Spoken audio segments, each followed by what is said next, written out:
The energy blast slammed into the hovercar, throwing Robert against the viewport, his ears ringing. He blinked, struggling to focus as alarms blared and the vehicle spun wildly.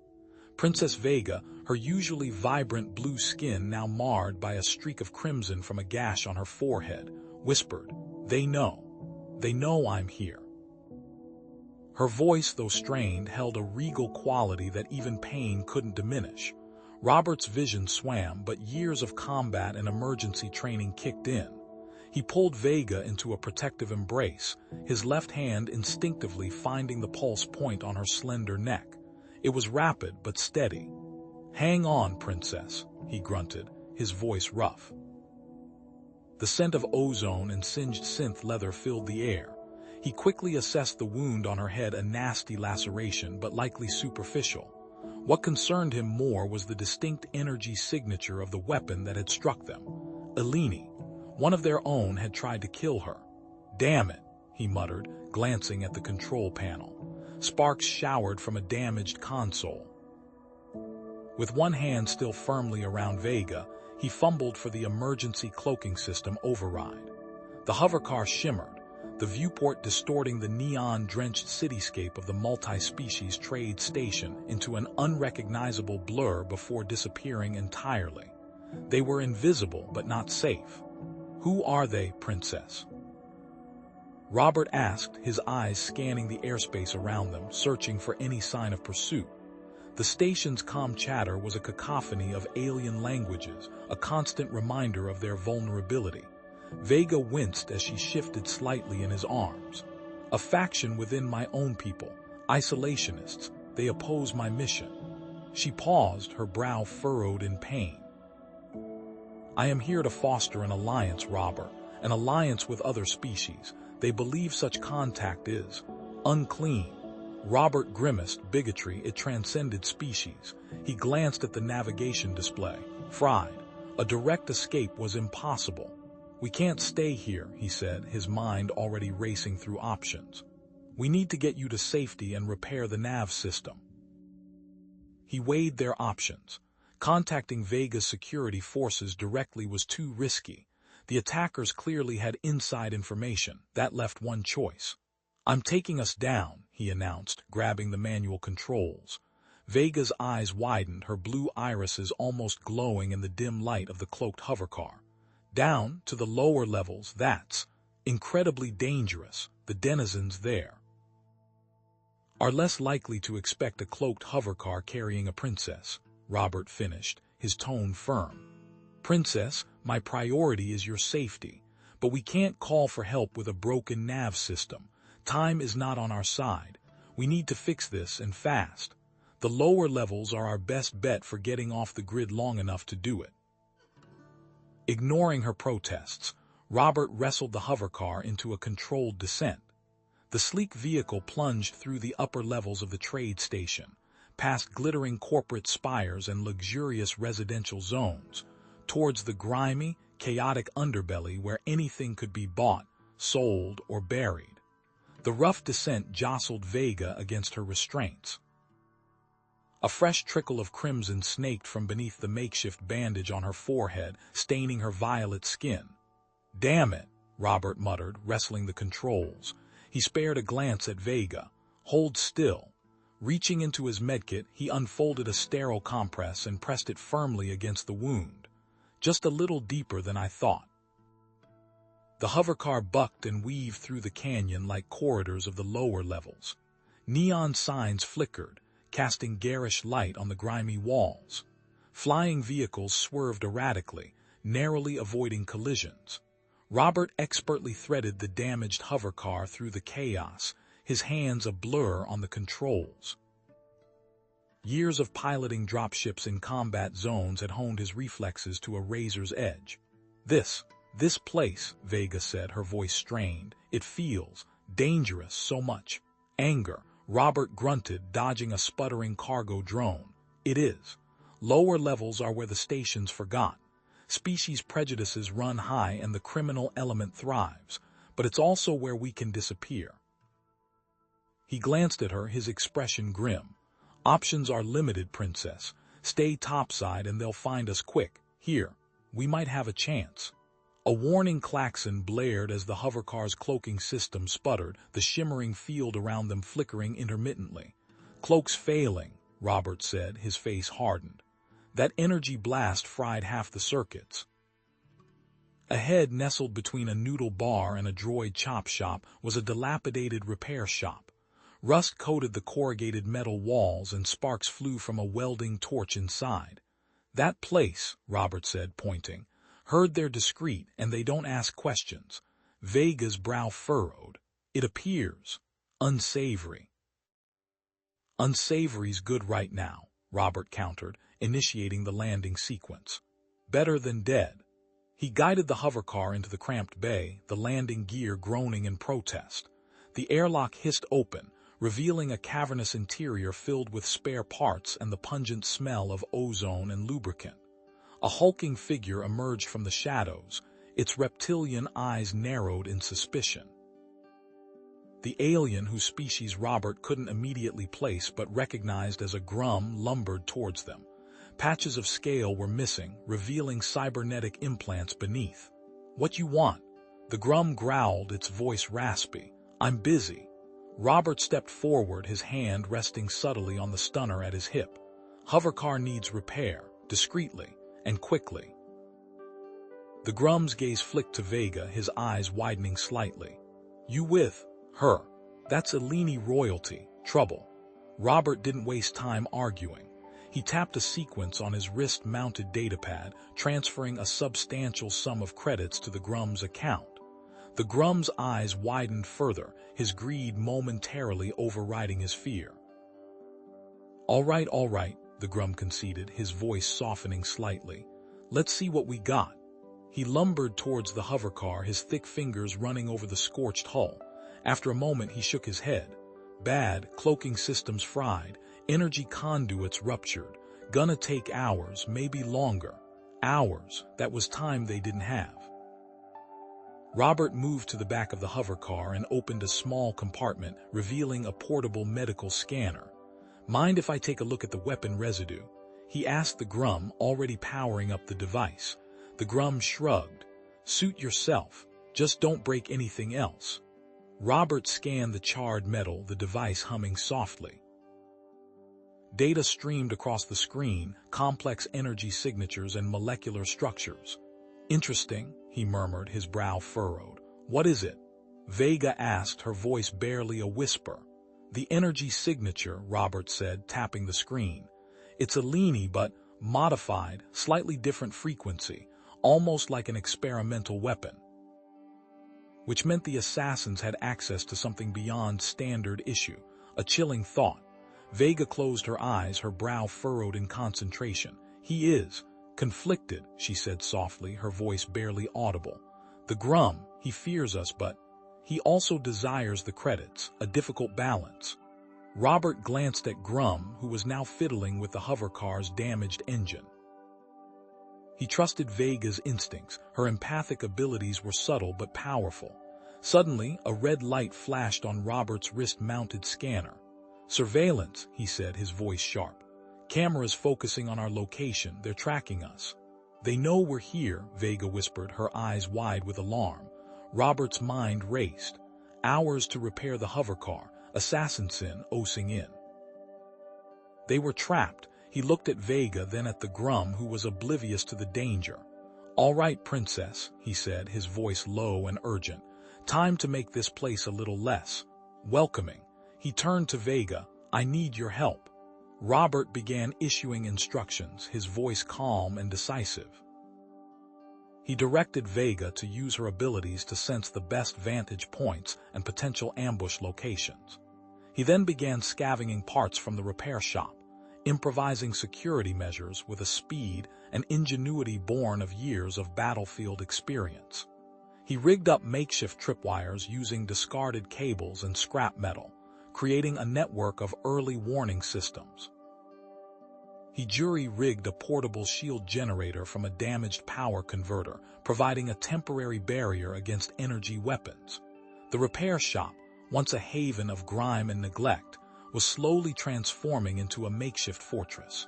A sudden burst of energy fire ripped through the corrugated metal wall, showering the interior with sparks and debris. "They're here," Robert yelled, grabbing his stunner. A squad of heavily armed mercenaries stormed into the repair shop, their weapons blazing. Robert dove for cover behind a stack of tires, returning fire with his stunner. The mercenaries, clad in black armor, advanced relentlessly, their faces hidden behind opaque visors. Vega, despite her pacifist beliefs, remained surprisingly calm.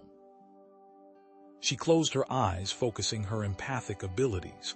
"Two flanking left," she said, her voice clear and steady. "One behind the engine block. Another. He is preparing a grenade." Robert reacted instantly, firing a burst of stunner fire at the mercenary behind the engine block. The mercenary crumpled to the ground, his weapon clattering against the metal floor. He then whirled around, spotting the grenade-wielding mercenary just as he tossed the device towards the center of the repair shop, endangering Grum and the hovercar. Robert grunted, the world a ringing blur of dust and shattered metal. He tasted blood, the metallic tang sharp against the grit coating his teeth. The makeshift energy shield, cobbled together from a defunct power converter and some hastily rerouted wiring, had absorbed the brunt of the blast, but not nearly enough. He peeled himself off Vega, his ears still protesting the grenade's shriek. "Vega, you all right?" He saw her stirring, pushing herself up from the debris. A thin trickle of iridescent blue blood ran down her forehead from a gash near her temple. Grum lay motionless a few feet away, half buried under a pile of fallen shelving. "Grum!" Robert scrambled towards the squat alien, his medical training kicking in despite the ringing in his ears. He ripped open Grum's tunic, revealing singed fur and a nasty burn on his chest. "Vega, pressure here." He grabbed her hand, guiding it to the wound. Her fingers trembled against Grum's singed fur. I am so sorry," Vega whispered, her voice thick with remorse. "I should never have come here. I have endangered you both." Her large, violet eyes were wide with distress. Robert pressed harder on the wound, ignoring the pain blossoming in his shoulder. Hey, none of that. We're alive." "Grum's alive, that's what matters. Besides," he looked at Vega, a grim smile tugging at his lips, "you didn't strike me as the type to back down from a fight, and Grum here," he glanced at the unconscious alien, "is tougher than he looks. Aren't you, you grumpy lug?" As if on cue, Grum groaned, his 4 eyes fluttering open. What in the blazes was that?" He rasped, his voice surprisingly strong. "A little disagreement," Robert said, wincing as he adjusted Grum's makeshift bandage. "Think you can move?" Grum grunted, pushing himself up with surprising strength. "Maybe, but I ain't staying here, place is fragged." He spat a glob of something unidentifiable onto the floor. "There's a way out, back room. Used to be a smuggler's route back when this place was a dive." Robert's eyes narrowed. "A smuggler's route? You never mentioned that before." Grum shrugged, wincing. "Didn't think it was important, besides it's probably all collapsed by now." "We don't have a choice," Robert said, helping Grum to his feet. He turned to Vega. "Can you walk?" "Yes," she said, her voice regaining its composure. "Thank you, Robert." Robert paused, his gaze sweeping over the wreckage. He picked up a fragment of the grenade casing, examining the jagged edges. The energy signature was all wrong. This wasn't standard issue, modified. They had tech they shouldn't have. The threat level just jumped several notches. He activated his comm, switching to a secure channel. "Jax, you reading me? I need information. Modified energy grenade, non-standard signature. And I need to know who's got a vendetta against a certain Alini princess." A crackle of static, then Jax's voice, tinged with its usual cynicism. "Rough day at the office, Green. That grenade." Heard whispers, linked to the Purity faction.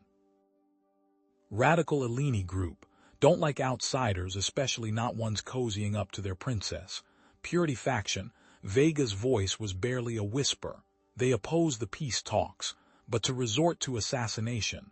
"Peace talks?" Robert asked, his brow furrowed. Vega took a deep breath. "My people, We have been isolated for centuries. I was sent here to negotiate an alliance with other species, to open our borders, and the Purity faction wants to keep them closed, Robert finished, understanding dawning. They see you as a traitor. Vega nodded, her face etched with sadness. They believe that contact with other species will corrupt our culture, dilute our bloodline. Robert gently touched her arm. Then those talks are more important than I thought. He looked into her violet eyes. We're not letting them stop you. Vega met his gaze, a flicker of hope igniting within her. She closed her eyes for a moment, focusing her empathic abilities. I sense fear, desperation. They are not acting solely out of conviction. Someone is manipulating them. Robert turned to Grum. Can you get us to that smuggler's route? Grum nodded grimly. Follow me, but watch your step. Place is probably riddled with traps. Robert paused, glancing at the security feed monitors. He rewound the footage, focusing on the assassin's movements before the attack. He noticed a pattern, a subtle energy pulse that seemed to precede their arrival. They're tracking you, Vega. Some kind of energy signature, unique to you. Damn it, Robert muttered, a plan forming in his mind. Grum, how much power is left in that busted hovercar? Enough to jumpstart it, maybe, Grum replied. Why, we're going to send them a little message, Robert said, a glint in his eyes. A very loud, very misleading message. He turned to Vega. We need to overload the power core. Create a false sign, draw them in. Vega nodded, understanding his plan. It is risky, but it might work. It's the best we've got, Robert said. Let's move. As they prepared to leave, Grum shuffled over to a hidden compartment behind a stack of spare parts. He pulled out a sleek silver pistol. Take this, he said, handing it to Robert. Modified sonic pistol, packs a punch. Might need it. Robert raised an eyebrow. Where'd you get this? Grum shrugged. Never you mind, just be careful with it. Robert took the weapon, feeling its weight in his hand. He looked at Grum, a flicker of respect in his eyes. Thanks, Grum. They moved quickly, Robert leading the way, Vega close behind, Grum hobbling along in the rear. Robert wired the damaged hovercar's power core to overload, creating a powerful energy surge that mimicked Vega's unique signature. He set a timer, giving them just enough time to escape before the trap was sprung. As they reached the back room, Robert glanced at the monitors.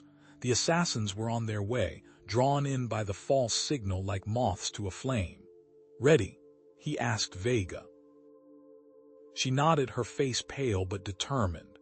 They slipped through the hidden doorway into the darkness of the smuggler tunnels. As they moved deeper into the tunnels, Vega paused, her hand on Robert's arm. I sense, the leader of the assassins, a coldness, a tenacity unlike anything I have ever felt, and a connection, personal, it frightens me. Robert squeezed her hand reassuringly. We'll get through this, together. Ahead, the tunnel floor shimmered faintly. Robert stopped abruptly. Wait, booby trap, pressure plate, old smuggler trick. He pointed to a barely visible wire stretched across the floor. Step on that and who knows what happens. Error, content tag, content part 4 not found in response. Raw text length, 12,585 characters. The rhythmic thud of boots against metal echoed closer. They're here, Vega whispered, her pale green skin paling further. Robert gripped her hand, his senses on high alert. Time to move. This way. He pulled her deeper into the veins, the maze of maintenance tunnels swallowing them whole. The air grew thick with the smell of ozone and decay, the flickering emergency lights casting long, distorted shadows. Vega stumbled, her breath catching in her throat. Rylon, how could he? Her voice was tinged with a pain that resonated through their bond, a psychic echo of her anguish. He was always so, ambitious, but this is madness. What will this do to our people? Robert squeezed her hand again, grounding her. He's made his choice, Vega. Right now, we need to focus on stopping him from making it for everyone else. You're stronger than you think. Don't let his actions cripple you. They pressed on, the tunnels twisting and turning, each identical to the last. Robert relied on his instincts, searching for any sign, any anomaly that might offer an advantage. Finally, he spotted it, a faint light emanating from a side passage. He cautiously approached, Vega close behind. Peeking around the corner, he saw a hidden workshop, crammed with tools, spare parts, and half-disassembled weapons. The air hummed with the low thrum of illicit technology. "Jackpot," he muttered. "Smugglers, INKS like they specialize in modifications." His eyes scanned the workbench, settling on a device that looked like a heavily modified comm unit. "That," he said, pointing, "is a localized comm scrambler. High-end stuff. It can disrupt communications within a pretty tight radius. Enough to blind Rylon's goons, maybe." Vega stared at the device, her brow furrowed. "But violence, is there no other way?" Robert sighed. "I wish there was, Vega, but Rylon's not interested in talking. He's already proven that. We need to create an opening, a chance for you to reach him. And sometimes the only way to do that is to fight fire with slightly less fire." Vega closed her eyes, her internal struggle palpable. When she opened them, her gaze was resolute. "I must try. He is still my family. I will appeal to whatever good remains within him." Robert placed a hand on her shoulder. "I understand, but promise me, Vega, if he doesn't listen, if he crosses a line, you do what you have to do, and you let me know. I'll be right behind you." He pulled a small, palm-sized energy pistol from his jacket. Backup plan. They spent the next few minutes setting their trap. Robert, drawing on his military training, rigged the comm scrambler to a proximity sensor, creating a dead zone around the workshop. He then modified a few of the smugglers' weapons, a stun grenade launcher, and a disruptor rifle, adding his own personal touches. "Old habits," he muttered, checking the power cell on the rifle. "Ready?" he asked. Vega nodded, her face pale but determined. "There is a service tunnel behind the workshop, a forgotten access route. It should lead me close to where Rylon is." Robert nodded. "I'll monitor the situation. If things go south, I'll be there." Vega slipped into the hidden passage, the darkness swallowing her whole. Robert took a deep breath and activated the comm scrambler. The air crackled with energy. He waited, his senses on high alert. The boots were still coming, closer now. He could hear the muffled voices of Rylon's guards. Vega moved swiftly through the narrow tunnel, her senses straining against the darkness. The air was thick with the scent of dust and decay. She could feel Rylon's presence, a dark, twisted knot of ambition and fear. She emerged into a dimly lit chamber, the air heavy with anticipation. Rylon stood before her, bathed in the eerie glow of a holographic display. "Rylon," she said, her voice trembling slightly. He turned, his eyes cold and hard. "Vega, I wondered when you would arrive." "Why are you doing this?" she asked, her voice pleading. "What do you hope to achieve? This will destroy us all."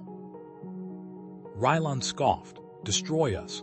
No, Vega, I am saving us. Saving us from the contamination of other species. These alliances you seek will weaken us, dilute our blood, destroy our culture. We will become nothing more than a footnote in galactic history." "That's not true," Vega cried. "Cooperation can bring strength, understanding. We can learn from each other, grow together." "Diversity is not a weakness, Rylon, it is our greatest asset." Rylon shook his head, his eyes filled with a fanatic zeal. "You are naive, Vega. You have been blinded by your infatuation with this human. He has poisoned your mind." Suddenly, a surge of energy pulsed through the chamber, making the hairs on the back of Vega's neck stand on end. Something was about to happen. Rylon smiled, a cruel, twisted smile. "You are too late, Vega. The device is ready." He gestured towards a large, complex machine humming ominously in the corner of the chamber. Once activated, it will emit a high-frequency pulse that will disrupt the empathic abilities of all Eleni. We will be free from the weakness of emotion, free to forge our own destiny.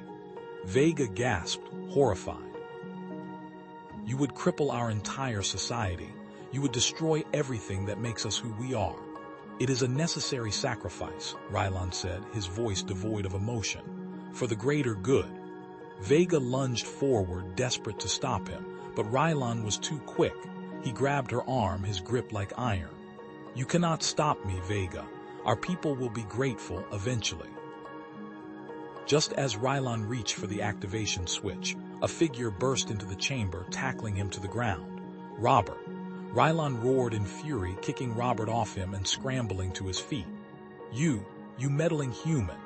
The two men grappled, their movements a blur of fists and elbows. Rylon, despite his aristocratic upbringing, fought with a savage intensity. Suddenly the lights flickered and a klaxon blared.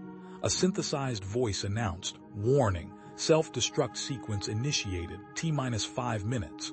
Robert swore under his breath. Failsafe. He rigged the whole place to blow. He managed to land a solid punch on Rylon's jaw, sending him sprawling. But the self-destruct sequence couldn't be stopped.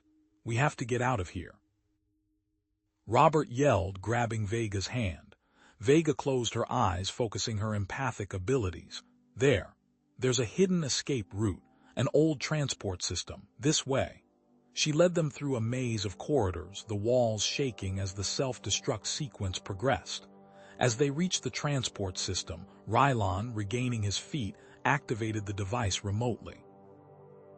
A wave of energy pulsed outwards, washing over the entire trade station. Robert felt a jolt, a strange disorientation.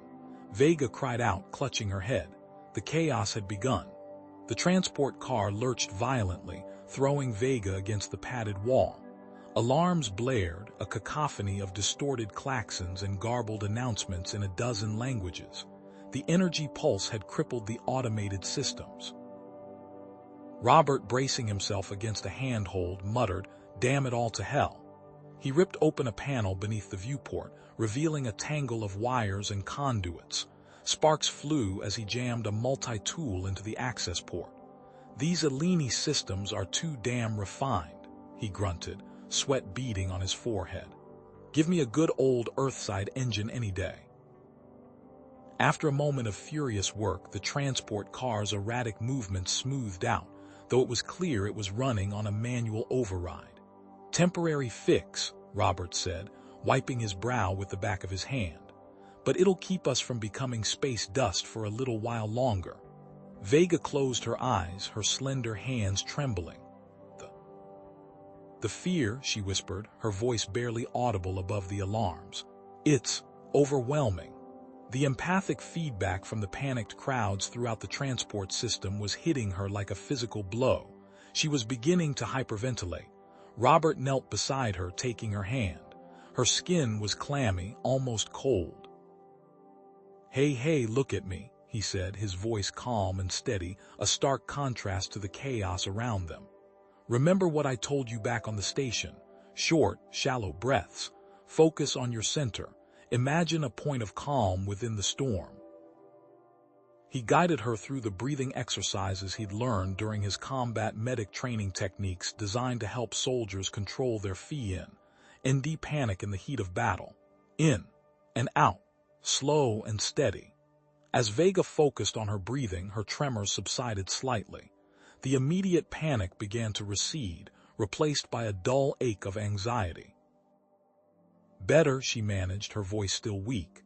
Suddenly, a frantic banging echoed from the rear of the car. A desperate voice cried out, "Help us, please help us. They're sealing off Zone 5. Robert glanced at Vega, his expression grim. "Sounds like we've got company." He activated the comm system. "Who is it? Show yourselves." The rear door hissed open, revealing a small group huddled together. A young mother clutching a crying child, an elderly man with a bloodied bandage wrapped around his head, and a pair of weary-looking workers in stained coveralls. "Please," the mother pleaded, her voice cracking with desperation. "They said Zone 5 is compromised. They're cutting off access. We have nowhere else to go." Robert hesitated. Taking them on board would increase their risk, but leaving them to their fate. "What do you think, Vega?" he asked, his voice low. Vega closed her eyes, focusing her empathic abilities. After a moment, she opened them, her expression grave. "They are frightened, desperate, but their intentions are true. They seek only safety." Robert nodded. "All right," he said, his voice firm. "Get in, but keep quiet. We're not exactly on a pleasure cruise ourselves."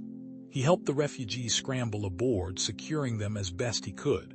Just then, a warning klaxon blared, even louder than before. Through the viewport, they saw a transport car, its lights flickering erratically, detached from the main line. It was hurtling towards them, out of control. "Brace yourselves," Robert yelled, throwing the transport car into a hard turn. The refugees screamed as they were thrown against the walls. The rogue transport car careened past, missing them by mere meters. Robert wrestled with the controls, managing to regain control just before they slammed into the tunnel wall. "That was too close," he breathed, his fist clenched as he gripped the controls. "Way too close." He had to find a better route. He needed information. He began searching the transport car. After a few moments, he located a hidden compartment behind a panel. Inside, he found a set of outdated maps of the transport system. "Jackpot," he muttered. "Old schematics. They show abandoned sections. Tunnels they haven't used in years." As Robert studied the maps, Vega stiffened. "There is someone nearby," she whispered, her eyes darting around the car. "Hiding." Robert raised his weapon, scanning the shadows. "Show yourself," he commanded. A figure emerged hesitantly from behind a stack of crates. A lone maintenance worker, his face pale and gaunt, his eyes filled with fear. He wore the standard-issue uniform of the trade station's engineering corps, but it was stained and torn. "Please," the worker stammered, his voice trembling. "Don't hurt me. I don't want any trouble." "We're not going to hurt you," Robert said, lowering his weapon slightly. "But we need your help. We need to know what's going on here." The worker hesitated, his eyes darting nervously around the car. I can't," he whispered. "If Rylan finds out I've been talking." "Rylan," Robert pressed. "Rylan is behind this. He's in charge of transport security," Vega added, "and he doesn't want anyone to know what he's up to." Robert stepped closer, his voice low and persuasive. "Look, we can protect you. We can get you out of here, but we need your help. People are going to die if we don't stop him. What's he doing?" The worker swallowed hard, his Adam's apple bobbing nervously. After a long moment he spoke, his voice barely a whisper. "He's been using the transport system to move weapons, resources, stuff he doesn't want anyone to see. He's been building something." Just then the comm system crackled to life. A harsh voice barked, "Attention all transport units. Security sweep in progress. Report your location and passenger manifest immediately." Robert cut the connection. "They're looking for us," he said grimly. "We need to move, now." He turned to the worker. "Tell us what you know." The worker, his fear momentarily overridden by a sense of urgency, began to speak. "Rylan plans to collapse Section 7. He's rerouting the structural supports, making it look like an accident. He'll seal off access to the upper levels. Anyone below will be trapped." Vega closed her eyes, focusing her empathic abilities. "He is driven by fear," she said softly. "A deep-seated fear of losing control. He believes he is acting for the greater good, but his actions are tainted by his desire for power." Robert swore under his breath. "He's willing to sacrifice innocent lives to maintain his control. We have to stop him." He studied the outdated maps, his mind racing. "There's a central control hub for the transport system. Section 7. If we can get there, we can reroute the power, sabotage his efforts, but it'll be heavily guarded. And incredibly dangerous," Vega added, "but there may be no other choice." He turned to the maintenance worker. "How do we get there?" The worker provided the schematics and Robert set them on their way, promising protection and safe passage. Rylan's forces would be looking for them, but Robert had a plan. They reached the access point for the central control hub. Robert took a breath, then stepped forward, disabling the security camera feed. Vega sensed the guards inside. 2 guards, 10 meters to the left, another patrolling to the right. Robert nodded, pressing himself against the wall. He crept forward, moving with a practiced silence born of years of combat experience. Using a small device from his utility belt, he bypassed the electronic lock on the door. They slipped inside. Vega's empathic abilities were invaluable. She anticipated the guards' movements, allowing Robert to disable the security systems and create diversions. They moved like shadows through the corridors, avoiding detection. As they rounded a corner, Robert froze. Standing guard before the main control panel was a familiar face. A face he hadn't seen in years. A face he thought he'd lost forever. "Liam," Robert whispered, his voice filled with disbelief.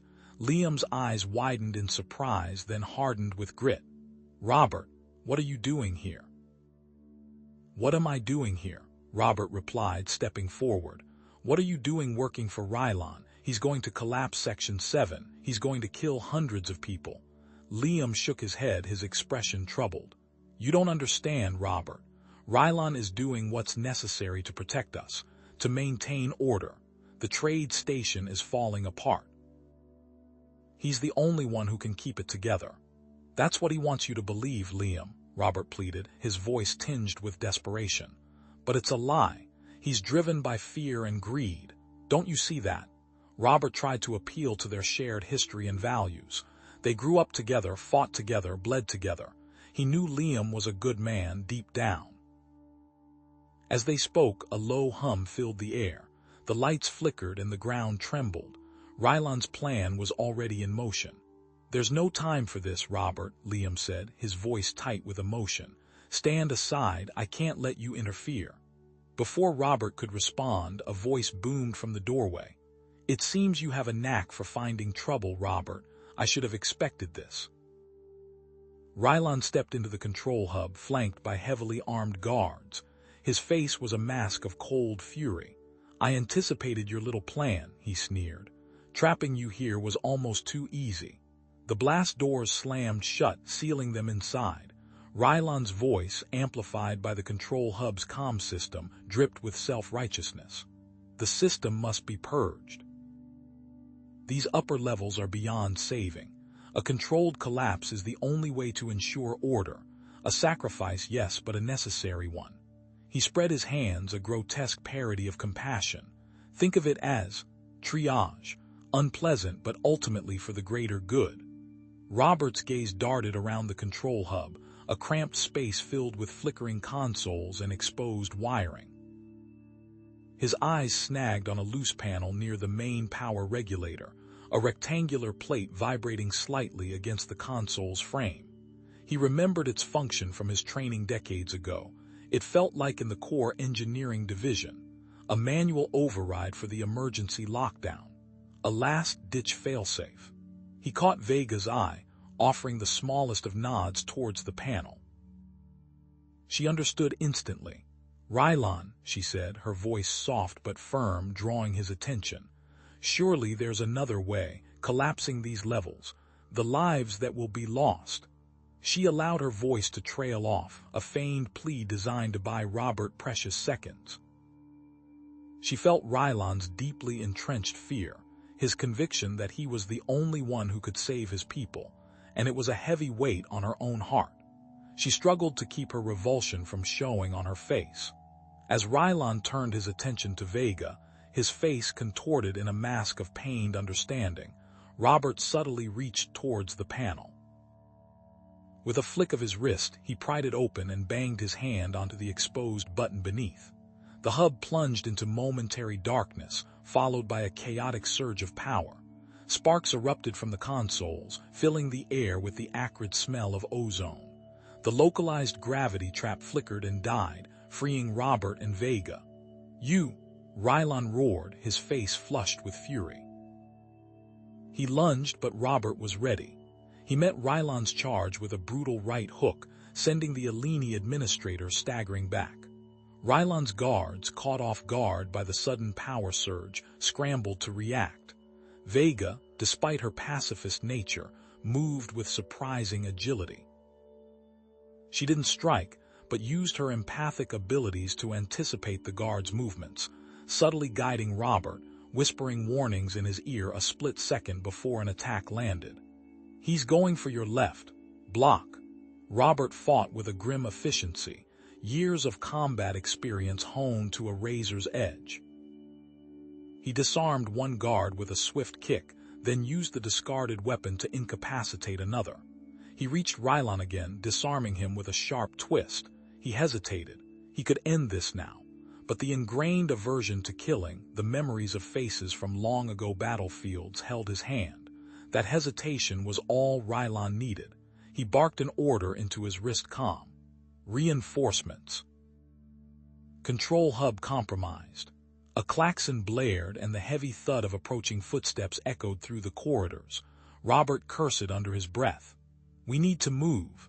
They retreated, fighting their way back through the control hub and into the labyrinthine corridors of the transport system. As they fled, Robert punched another exposed power conduit, triggering a secondary surge.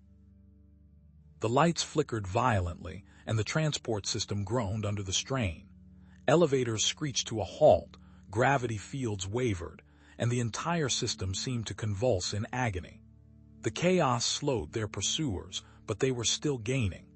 They ducked into an abandoned maintenance tunnel, a narrow, dimly lit passage filled with discarded equipment and forgotten tools. Robert slammed the emergency door shut, engaging the manual lock.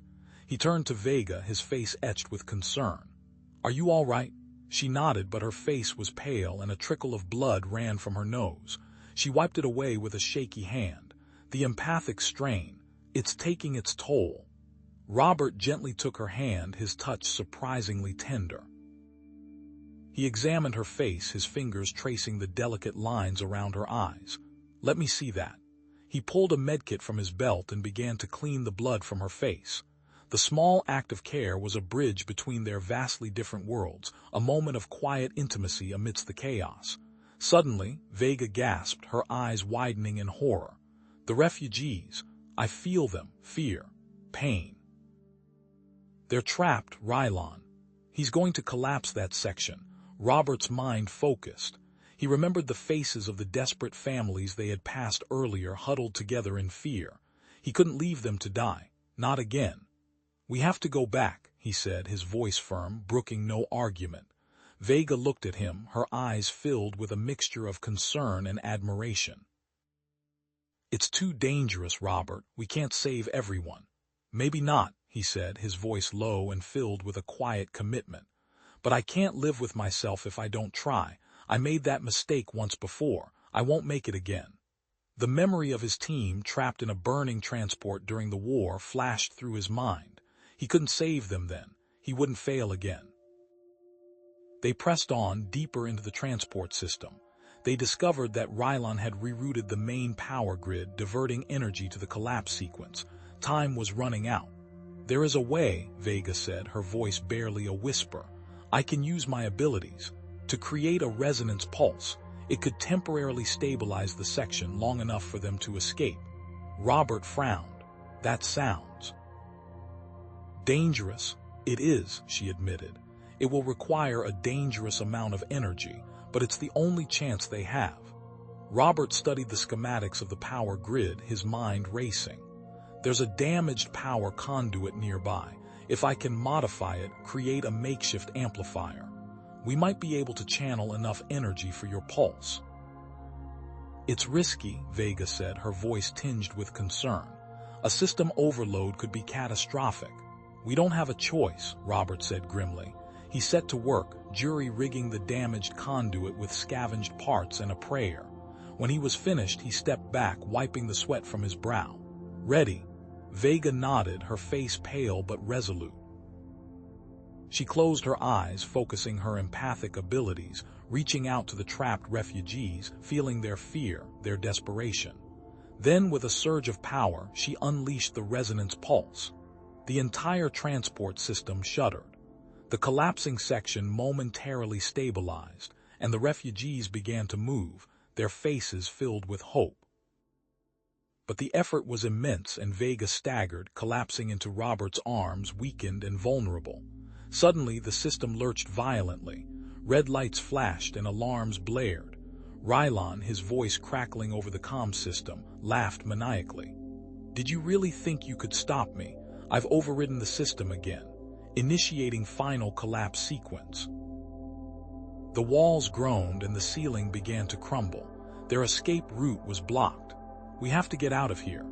Robert yelled, dragging Vega towards the maintenance tunnel. The tunnel began to collapse, tin walls buckling and the ceiling threatening to cave in. The refugees, their faces etched with terror, scrambled towards safety. Rylan's voice echoed through the collapsing tunnel, filled with triumphant malice. "Enjoy your final moments. The only way to have peace is through fear." He sealed off the section, condemning them to a certain death. As the tunnel crumbled around them, Robert grabbed Vega, pulling her close. "I've got you," he said, his voice a low growl, promising protection even as he knew their chances were slim. A large support beam groaned, then snapped, plummeting towards them. Robert shoved Vega aside, shielding her with his body. The beam crashed down, separating them, and the world went black. Vega screamed, "Robert!" but her voice was swallowed by the roar of the collapsing tunnel. She was alone in the darkness, surrounded by the sound of destruction, filled with a despair so profound it threatened to consume her. The last thing she saw was Robert being crushed beneath the support beam. Vanished. A choked sob escaped Vega's lips, the empathic echo of Robert's pain still ringing in her mind. "No," the word tore through her, a silent scream against the crushing weight of debris. "He can't be gone." The weight of her failure pressed down, suffocating her more surely than the dust-choked air. She had failed him, failed the refugees, failed her mission. A tremor ran through the rubble pile, almost imperceptible. Then a flicker, the faintest twitch of a gloved hand, protruding from beneath a slab of twisted metal. Robert's head swam. Pain lanced through his leg, a blinding white fire. Coughing, he tasted blood and pulverized concrete. Think, damn it, think. Engineering protocols flooded his mind, stress points, load distribution, weak seams. With excruciating slowness, he shifted a small piece of debris, creating a pocket of precious air around his face. Vega closed her eyes, focusing, reaching out with her empathic sense. Chaos, fear, the cold, creeping dread of death, but beneath it all, a faint spark, a flicker of resilience. Robert. It was barely there, a whisper against the roaring silence of the collapse. Hope, fragile as spun glass, bloomed in her chest. His fingers fumbled with the damaged comm unit integrated into his suit. The display was shattered, circuits sparking. He rerouted power, bypassing damaged components, his breath coming in ragged gasps. A burst of static, then a faint, almost inaudible signal. A desperate plea cast into the void. Vega gasped, clutching her head. A jolt of electricity, a whisper of sound against the cacophony of the collapse. It was him, alive, but the signal, so faint, and the empathic imprint of the surrounding rock screamed of instability, of imminent collapse. Driven by a surge of adrenaline, she clawed at the debris, ignoring the sharp edges that tore at her hands. The Eleni princess, known for her grace and diplomacy, was now a desperate digger, fueled by a love she had barely acknowledged until this moment. "Vega, can you hear me?" Robert's voice, a static-laced whisper, crackled in her mind. "Stay to the left. Unstable. Support beam. Avoid it." He was guiding her even now through the labyrinth of destruction. She reached him. He was pinned beneath a large section of the collapsed tunnel, his face pale, his breathing shallow, but his eyes held hers, and in them she saw not fear but a fierce grit. "You found me," he rasped, a ghost of a smile on his lips. They tried to move, but another tremor shook the tunnel. A section of the ceiling groaned, threatening to give way, blocking their path. Escape was impossible. "Air vent," Robert gasped, pointing to a narrow opening in the wall, barely large enough for a human to crawl through. "Emergency access. Leads to maintenance shaft. Only chance." As they began to crawl through the claustrophobic space, Robert's breath hitched. The darkness pressed in, suffocating him. Images flashed through his mind, the burning wreckage of a transport ship, the screams of his team, the feeling of being trapped, helpless as they died. Vega sensed his terror, the icy grip of his past trauma. She reached out with her mind, her empathic touch gentle, soothing. "You are not alone, Robert. I am here. You are strong. You can save me." They emerged into a dimly lit maintenance shaft. the air thick with the smell of ozone and stale lubricant. A narrow passage stretched before them, disappearing into the darkness. Scattered along the passage floor were discarded ration packs, their seals broken. Strange symbols, crudely drawn in what looked like dried blood, were scrawled on the walls. A low-frequency hum vibrated through the deck plates, a subtle thrum that resonated deep within their bones. It seemed to be emanating from the end of the passage, a pulse of energy that felt wrong. Robert accessed a damaged security terminal, its screen flickering erratically. Lines of code scrolled past, too fast to read. He bypassed the security protocols, his fingers flying across the damaged interface. "Rylon," he growled.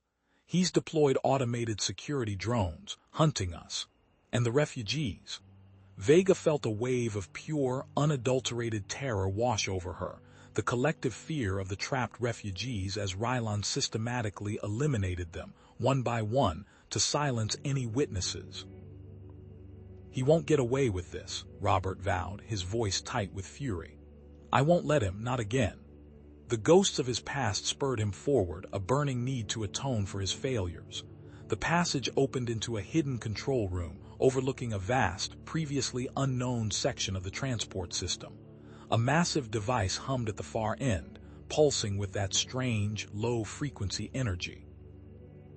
It was clearly jamming communications in the transport section, preventing any distress calls from reaching the outside world.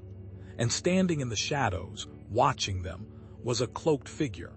The figure vanished, swallowed by the labyrinthine shadows clinging to the transport system's walls.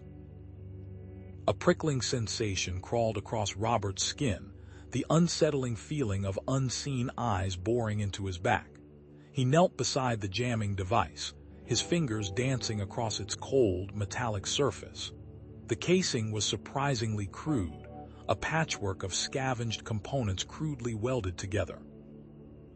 He recognized the central processor, an outdated military-grade unit, likely stolen from a decommissioned freighter. The interference field, though, was sophisticated, a multi-layered disruption wave designed to scramble all standard communication frequencies. Vega placed a hand on his shoulder, her touch feather light but grounding. "I sense a presence lingering near the control room. Watching us," her brow furrowed with concern. "It is calculating." Robert grunted, his attention focused on the device's control panel, trying to override the signal, but they've got it locked down tight. Complex encryption algorithm. Damn, he paused, his eyes narrowing. "Reminds me of something I saw back in the Hellion cluster." Rogue military faction using a similar method to protect their black market comm channels. He began rapidly inputting commands, his fingers flying across the salvaged keyboard. "If I can just isolate the key sequence." Vega closed her eyes, her expression tightening. "The drones. They are adjusting their search pattern. They are moving towards the remaining refugees. They are running out of time." Robert swore under his breath. He ran another diagnostic on the jamming device. "It's worse than I thought. This thing isn't just blocking our comms, it's broadcasting a signal that masks their life signs, makes them invisible to conventional scanners." "There has to be a way," Vega said. Robert grabbed his salvaged comm device, his eyes gleaming with grit. "There is. I can modify this to disrupt the masking signal, but it's a risky play. The counter signal will temporarily disable our own communication abilities. We'll be flying blind." Vega hesitated, her luminous eyes filled with worry. "Disable our comms, we would be vulnerable." The cloaked figure. "The drones." Robert met her gaze, his expression resolute. "Those refugees are our priority. They don't stand a chance otherwise. We expose them, give them a fighting chance. It's their only hope, Vega. You feel it, don't you?" He appealed to her deeply held moral code. He didn't wait for her to respond, fingers already manipulating the comm device. A high-pitched whine filled the control room as he initiated the counter signal. On the device's tiny screen, he watched as the masked life signs flickered, then bloomed into full visibility. A mechanical whirring echoed from the transport system's corridors. A drone, drawn by the sudden surge of life signs, was on its way. Robert grabbed Vega's arm, pulling her behind a stack of discarded crates. "Stay low. Let's see what it does." The drone, a sleek black killing machine, glided into the control room. Its optical sensors swiveled, locking onto the remaining engineers huddled near the far wall. There was no warning, no hesitation. A blue energy beam erupted from the drone's weapon, vaporizing the engineers in an instant. Their screams were cut short, leaving only the acrid smell of burnt flesh and ozone. Robert swallowed hard, his hand instinctively reaching for the discarded pulse pistol at his hip. He looked at Vega. "We have to split up. You need to get those refugees out of here. I'll stay behind, disable this jamming device for good, and try to locate our cloaked friend." Vega shook her head, her voice filled with concern. "It is too dangerous. We should stay together." "No," Robert countered, his voice firm. "Your strength is with those refugees. You can guide them to safety. Mine is, well, this." He gestured to the salvaged tech and the pulse pistol. "I'll rig a distraction device, draw the drones away from you, but it's going to put me in the crosshairs." He started pulling wires from the jamming device. Vega stepped closer, her eyes searching his. She reached out, her slender fingers gently touching his cheek. "You are a remarkable being, Robert Greene, your selflessness, your courage." Her voice trailed off, a hint of something more than gratitude in her tone. "Be careful." Robert managed a wry smile. "Wouldn't have it any other way, Princess." As Vega turned to leave, Robert quickly assembled a makeshift device from spare parts scavenged from the control panel. A few adjustments, and the device began to emit a series of erratic energy pulses. He disabled the jamming device. The drone targeting systems went back online. Immediately, he started scanning for the energy signature of the cloaked figure. It was faint, almost undetectable, but he pinpointed it emanating from a different section of the transport system, closer to the central hub. As he was about to leave, he noticed that a damaged control panel near the exit had partly fallen apart to reveal an older panel and some hand-scribbled schematics. His eyes scanned the diagram. It was a map outlining a previously unknown evacuation route out of the transport system, with a note scrawled in faded ink. "Used during the Cygnus incident. Do not trust official channels." He grabbed his comm, intending to send Vega a message. "New evacuation route. Head to Sector Gamma 7. Avoid Central Hub." He pressed the transmit button. Nothing. Static crackled in his ear. He tried again. Still nothing. Then a burst of garbled static followed by a fragmented voice. It was Vega, her voice imbued with panic. "Attack. Cannot. They. Help." The transmission cut out abruptly. "Attacker." Robert cursed under his breath, twisting the damaged comm panel. The garbled message repeated, a static-laced whisper that offered no clarity. He tried cycling through frequencies, adjusting the gain, anything to filter out the noise, but it was no use, just hiss and fragmented syllables. The comm blackout was real. He ripped the access panel completely off, exposing a spaghetti of wires and damaged circuits. Studying the schematic etched on the panel's interior, his eyes scanned the transit station's layout. An alternate route. Buried beneath the main thoroughfares, a forgotten maintenance access tunnel snaked its way to the outer perimeter, intersecting with the designated refugee transport path near Sector Gamma 7. They were under attack. He knew it. Vega wouldn't send a scrambled message unless it was dire. He had to intercept them. He grabbed his discarded pulse pistol from where he'd stashed it, wishing he had something heavier. It wouldn't be enough. "Damn it," he muttered. "It'll have to do." The maintenance tunnel was a tomb of forgotten technology. Dampness clung to the walls, and the air hung thick with the metallic tang of decay. Shadows danced in the flickering emergency lights, casting long, distorted shapes that seemed to writhe with a life of their own. The only sound was the drip, drip, drip of condensation and the echo of his own hurried footsteps. He moved deeper, the tunnel shrinking around him. Then he saw them, boot prints in the dust, fresh and distinct. And scattered nearby, discarded energy cell casings, still warm to the touch. Someone else had been here recently. He pressed on, adrenaline tightening his grip on the pulse pistol. The sounds of the ambush reached him before he saw it. A cacophony of energy blasts, panicked shouts in Alini, and the sharp crackle of overloaded shields. He burst into a wider section of the tunnel, the intersection with the refugee transport route, and the scene that unfolded was brutal. A squad of Alini dissidents, clad in dark, repurposed security armor, were firing on the refugee transport. Stolen disruptor rifles spat bolts of crimson energy, tearing through the refugees' makeshift defenses.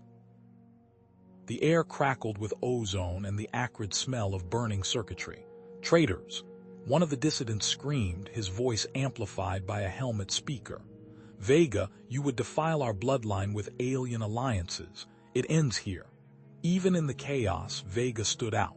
Despite her pacifist nature, her eyes burned with fierce persistence. She moved with an almost preternatural grace, anticipating the dissidents' attacks, guiding the refugees to safety with whispered commands. She was using her empathic abilities not to attack but to shield. Then he understood. The garbled message. She had managed to transmit a distress signal amidst the chaos, knowing it was a long shot, her only chance. One of the refugees, an elderly Alini woman, cried out, clutching her arm. A disruptor bolt had pierced her energy shield, leaving a smoking wound. Vega knelt beside her, her face etched with concern. Robert reached the intersection, his pulse pounding in his ears. He peered around the corner, assessing the situation. He was outnumbered, outgunned, and pinned down. He needed an edge. Then he saw it. A recessed alcove hidden behind a crumbling section of the tunnel wall. Inside, a cache of outdated but functional weapons and equipment, pulse rifles, grenades, breaching charges, relics from a bygone era of station maintenance. He didn't hesitate. He grabbed a pulse rifle, checking the power cell. Half charged, but enough. He slung a bandolier of grenades across his chest and grabbed 2 breaching charges.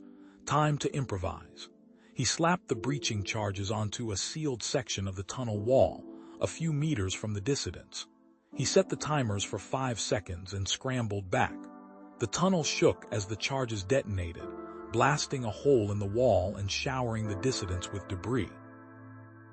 The sudden explosion created chaos and confusion, giving Robert the opening he needed. He charged through the breach, firing the pulse rifle. The narrow confines of the tunnel were on his side, forcing the dissidents into a tight formation. His military training kicked in, years of combat experience honed to a razor's edge. He moved with precision and deadly intent, taking down one dissident after another. Vega, seeing Robert's unexpected arrival, seized the opportunity. "Alini, stand with me," she cried, her voice ringing with newfound tenacity. "We will not be silenced." The refugees, emboldened by Robert's actions, rallied around Vega. They may have been pacifists, but they were not cowards. They used their energy shields to deflect attacks, creating a mobile barrier that pushed back against the dissidents. Together, Robert and Vega managed to subdue the majority of the dissidents, disarming them and securing the area. But their leader, a tall, imposing Alini with cold, calculating eyes, slipped away, disappearing further down the tunnel.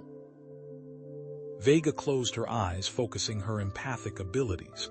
A moment later, her eyes snapped open, wide with alarm. "He's planning to collapse the tunnel," she said, her voice urgent. "He's rigged explosives further down. We have to get out of here." Robert didn't hesitate. "Everyone move now." He grabbed Vega's hand, pulling her along. "This way, there's no time to argue." The tunnel began to groan and shudder as the explosives detonated. Sections of the ceiling collapsed, sending showers of dust and debris raining down. The air filled with the roar of collapsing rock and the screams of the refugees. They ran, their lungs burning, their legs aching. The tunnel was collapsing behind them, a relentless wave of destruction chasing them down. Just when they thought they were doomed, Robert spotted it, a hidden chamber, concealed behind a collapsed section of the tunnel wall.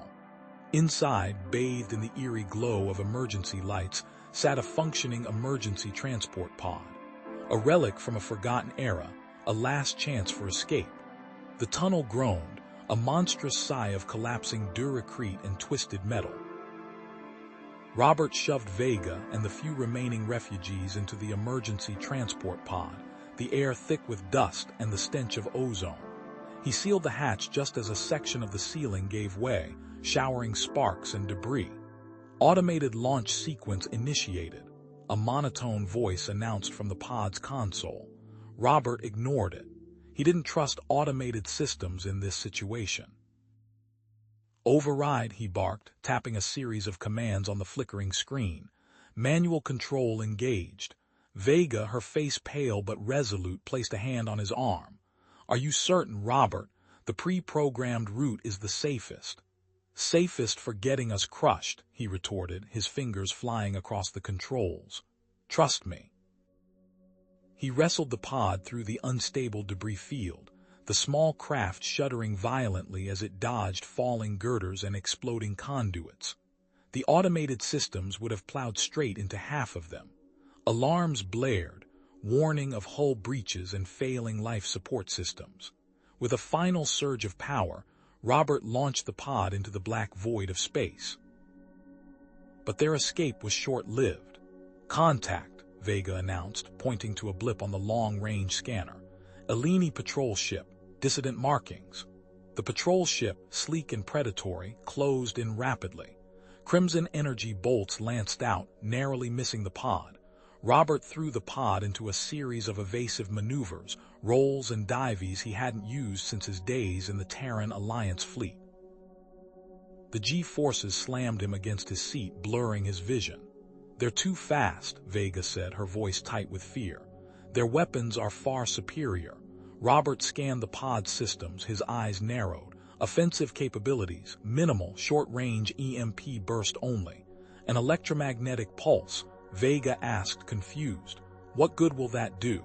"Buy us some time," Robert said grimly. "Enough to get out of range." He waited for the patrol ship to get closer, then unleashed the EMP. A wave of energy rippled outwards, engulfing the pursuing vessel. For a moment the patrol ship hung motionless in space, its lights flickering. Then, with a groan of protesting metal, its weapon systems went dark. "It worked!" Vega exclaimed, relief flooding her features. "Not for long," Robert cautioned. "They'll be back online soon." He glanced at the console. "Damn it. What is it?" "The EMP fried our long-range comms," Robert said. "We can't call for help." Silence descended upon the pod, broken only by the hum of the life support systems. Vega stared out at the starfield, her expression troubled. "There is something you should know, Robert," she said softly. He turned to face her. "What is it?" "I am betrothed," she confessed, her silver eyes filled with sadness. "To another Eleni." The words hit Robert like a physical blow. He stared at her, speechless. "It is a political alliance arranged since childhood," Vega continued, her voice barely above a whisper. "The union is crucial to maintaining peace between the warring factions within the Eleni government." "So what?" Robert finally managed to say, his voice tight. "That's it. We just forget about everything that's happened." "It is my duty, Robert," Vega said, her eyes pleading. "I cannot simply disregard it." "Duty?" Robert scoffed, anger flaring within him. "What about what you want?" "What about what we want?" He reached out, cupping her face in his hands. "I know you feel it too, Vega, don't deny it." Vega trembled, her gaze locked with his. I do," she admitted, her voice thick with emotion. "But, no buts," Robert said, his voice firm. "I'm not going to let you throw away your happiness for some political game." He pulled her closer, his lips brushing against hers. The kiss was interrupted by a jolt as the pod shuddered violently. "Warning," the automated voice announced. "Hull integrity compromised. Approaching derelict trade station." Robert broke the kiss, his eyes scanning the sensors. "Looks like we're out of options. Brace yourself." He guided the damaged pod towards the decaying structure, threading it through a maze of shattered docking arms and derelict cargo containers. The pod scraped against the station's hull as he brought it to a halt inside a darkened docking bay, the airlock hissing open with a sigh of stale air. "Where are we?" Vega asked, stepping out into the dimly lit bay. "A forgotten corner of the station," Robert said, his voice grim, "perfect for hiding." He accessed a hidden comm channel on the station's network, his fingers dancing across the ancient console. "Jax, you there?" he whispered. A crackling voice responded, "Green, what the hell happened to you? I saw the news feeds, thought you were space dust." "Long story," Robert said. "We need your help." "And some information." "Information is my business," Jax replied. "What's the going rate?" "Information that could prevent a full-scale Eleni civil war," Robert countered, "priceless." Jax was silent for a moment. "All right, you got my attention. The Eleni fleet is mobilizing. They're about to jump into the system." "Damn it," Robert muttered. "Just what we needed." "And that's not all," Jax continued. "I've been digging into your little assassination problem. Seems your princess's cousin, Karan, has been pulling some strings, manipulating the political situation to his advantage." "Karan," Vega gasped, "but he is ambitious," Jax finished for her. "And he stands to gain a lot if this alliance falls apart. Oh, and one more thing. I know who your betrothed is, Princess. High-ranking official, very influential family." Robert's eyes narrowed. "That could be useful." He turned to Vega. "I have a plan. It's crazy, but it might just work." "What is it?" Vega asked, her voice permeated with apprehension. "I'm going to impersonate your betrothed," Robert said, his voice firm. "Gain access to the Eleni fleet and expose Karan's conspiracy." Vega stared at him, her silver eyes wide with disbelief. "That is insane. I could never ask you to do that." "It's the only way, Vega," Robert insisted. "It's the only way to stop a war. But the customs, the protocols, you know nothing of our ways." Vega responded. "Then you and Jax are going to teach me," Robert said, his gaze unwavering. "I'm a fast learner." Vega hesitated, torn between her duty to her people and her growing feelings for Robert. The weight of her decision was etched on her face. Finally, she sighed. "All right," she said, her voice barely audible. "I will do it." "Good," Robert said, a flicker of hope in his eyes. "Jax, we need a secure location, somewhere we can start Robert's transformation." "I know just the place," Jax replied. "An old biomodification lab. Nobody's used it in decades. I'll send you the coordinates, and Green, good luck, you're going to need it." The comm channel went silent. Robert turned to Vega, his expression determined. "Let's get started. We don't have much time." He offered her a hand, and she took it, her fingers interlacing with his. The bio-sculpting bed hummed beneath Robert, its articulated arms whirring as they adjusted the subtle contours of his face. Nanites crawled beneath his skin, reshaping bone and muscle with microscopic precision. The air in Jax's backroom clinic smelled faintly of ozone and antiseptic. He watched his reflection in the polished chrome of an instrument arm. His jawline was sharper, the angle of his brow subtly altered. Vega stood nearby, her violet eyes fixed on him, a delicate frown etching her features. "The process is uncomfortable, I sense." Robert grunted. "Uncomfortable is one word for it. Feels like 1,000 tiny ants are tap dancing on my skeleton." He flexed his jaw, feeling the unfamiliar angles. "How much longer?" "Another hour, perhaps. Then the epidermal adjustments. Your skin tone must match Thuron's almost exactly." Vega paused, then added softly, "And then the scent gland modifications." Robert swallowed hard. "Right, the scent glands, can't forget those." Vega stepped closer, her slender fingers tracing the newly defined line of his jaw. "It is more than physical resemblance, Robert. The Eleni are attuned to subtle cues, posture, vocal inflection, even the way you hold your hands. Thuron was raised in the military caste. He carries himself with a certain authority." She straightened his shoulders slightly.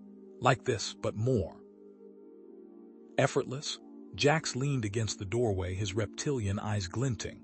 "Speaking of effortless, I managed to download a complete psych profile on your fiancé, Princess. Turns out he's a bit of a bore. All duty and honor. No sense of humor whatsoever. You sure you want this guy?" Vega shot Jax a withering look. "This is hardly the time for levity, Jax." She turned back to Robert. "Thuron is dedicated. He believes in the strength of the Alini fleet. He is a staunch traditionalist." Jax tossed a data chip to Robert. "Here's a lifetime of boring speeches and tactical briefings. Study up, soldier, and try to look like you're enjoying yourself. Thuron has this annoying habit of furrowing his brow when he's pretending to listen." The next few hours were a crash course in Alini etiquette. Robert struggled to master the subtle nuances of their social interactions. He practiced the formal greetings, the precise hand gestures, the modulated tones of their language. "No, Robert," Vega sighed, pinching the bridge of her nose. "Your inflection is all wrong. You sound like you are challenging a rival to a duel, not offering a polite greeting." "Easy for you to say, Princess," Robert grumbled, wiping sweat from his brow. "You've been doing this your whole life." "Try this," Vega said, demonstrating the phrase again. Her voice was smooth and melodic. "Greetings, esteemed colleague. May your endeavors be blessed with success." Robert repeated the phrase, stumbling over the complex vowel sounds. Vega shook her head. "Too aggressive. Thuron is confident but not arrogant. Think of it as a gentle acknowledgement of shared purpose." "Shared purpose," Robert muttered. "Right, like conquering the galaxy." Vega's expression saddened. "Thuron believes in protecting our people. He simply sees strength as the only path to security." "So, what's his name anyway?" Robert asked, hoping to change the subject. Vega hesitated, her gaze drifting away. "Thuron. His name is Thuron." Jax whistled softly. "Thuron, huh, as in Commander Thuron, the guy who commands the entire Alini defense fleet. This just got a whole lot more complicated." Robert stared at Vega, his mind racing. "You're telling me I'm supposed to impersonate the most powerful military figure in your entire species?" Vega nodded slowly. "He is respected, feared even by some. He is rarely seen on the trade station. His arrival will cause a stir." Robert spent the next several hours studying combat footage of Thuron. He analyzed the way he moved, the way he held his weapon, the way he barked orders. He ran countless simulations, mimicking Thuron's fighting style, his tactical approaches. As he sparred with a training drone, disarming it with a series of lightning-fast strikes, Vega watched him, her expression troubled. "Robert," she said softly, "are you certain about this, the deception? It weighs heavily on me. I sense the dishonesty. It pains me." Robert stopped, his chest heaving. He deactivated the drone and turned to face her. "Vega, we've been over this. If we don't do something, your cousin will succeed. He'll plunge your people into a war they can't win. But to deceive them." Vega's voice trailed off, her violet eyes filled with conflict. Robert stepped closer, taking her hand. Her skin was cool and smooth beneath his touch. "Sometimes the only way to save people is to lie to them. It's not ideal, but it's necessary. Remember what's at stake. Remember your people." Just then, Jax's voice crackled over the comm system. "Incoming transmission, lovebirds. Looks like the cavalry's arrived." "It's from the Alini fleet, addressed directly to Commander Thuron." Robert's pulse quickened. He glanced at Vega, who nodded grimly. "Patch it through." Jax's face appeared on the screen. "On it, but there's something else. The message is encrypted, military grade. Someone really wants to talk to your fiancé." Robert stepped up to the console. "This is Thuron," he said, his voice a carefully modulated imitation. The screen flickered and a stern-faced Alini officer appeared. "Commander Thuron, the fleet has arrived at the designated coordinates. We await your orders." "Acknowledged," Robert replied, maintaining his composure. "I will be planetside shortly." He paused, then added, "Are there any special directives?" The officer hesitated for a moment. There is a secondary communication, Commander, a coded message for your personal attention. It has been decrypted and is ready for your review. Robert felt a surge of adrenaline. Very well, send it to my private terminal. He terminated the connection and turned to Jax. What was in that coded message? Jax tapped a few keys. Looks like an invitation to a secret rendezvous, a meeting point on the trade station, discreet location, time sensitive. A trap, Vega whispered, her skin paling. It must be my cousin, he suspects something. Robert frowned. Maybe, or maybe it's someone else who wants to talk to Thuron. Either way, it's an opportunity, a chance to find out who's behind this. You cannot go, Robert, Vega said, her voice rising in alarm. It is too dangerous, it could be a trap. What if they discover you are not Thuron? Robert met her gaze, his teeth clenched. I have to go, Vega. This is our only chance to expose the conspiracy. I won't let your cousin win. But Vega reached out, her fingers clutching at his arm. I cannot lose you, Robert. I care about you. Robert gently removed her hand, his heart aching at the vulnerability in her eyes. I know, Vega, and I care about you too. That's why I have to do this. I promise I'll be careful. He turned to Jax. I need you to stay here with Vega. Keep her safe. Jax nodded, his reptilian eyes narrowed. Consider it done. But I have to ask, Princess. Why me? Why do you trust me all of a sudden? Vega hesitated, her gaze flickering between Robert and Jax. You knew my mother, didn't you, Jax? You were close to her. Jax's expression softened slightly. Let's just say your mother and I shared a certain appreciation for fine art and illicit information. I made her a promise a long time ago, a promise to look after you. And I always keep my promises. Robert nodded, satisfied. I'm going, wish me luck. He turned and strode towards the exit, leaving Vega and Jax alone in the clinic. As Robert navigated the crowded corridors of the trade station, he felt a growing sense of unease. The air was thick with tension, and he could sense eyes watching him from the shadows. He reached the designated meeting point, a deserted cargo bay on the lower levels of the station. The air was cold and damp, and the only light came from a flickering emergency lamp. He waited, his hand resting on the pulse pistol concealed beneath his borrowed Eleni uniform. Then a figure stepped out of the shadows. It was an Eleni, tall and imposing, with the unmistakable aura of authority. But it wasn't one of Vega's cousin's henchmen. It was Thuron. Robert swallowed, the implications of the meeting swirling in his mind. He forced himself to focus, pushing down the rising tide of anxiety. He had a role to play. He entered the designated meeting room, a Spartan space with a single table and 2 chairs.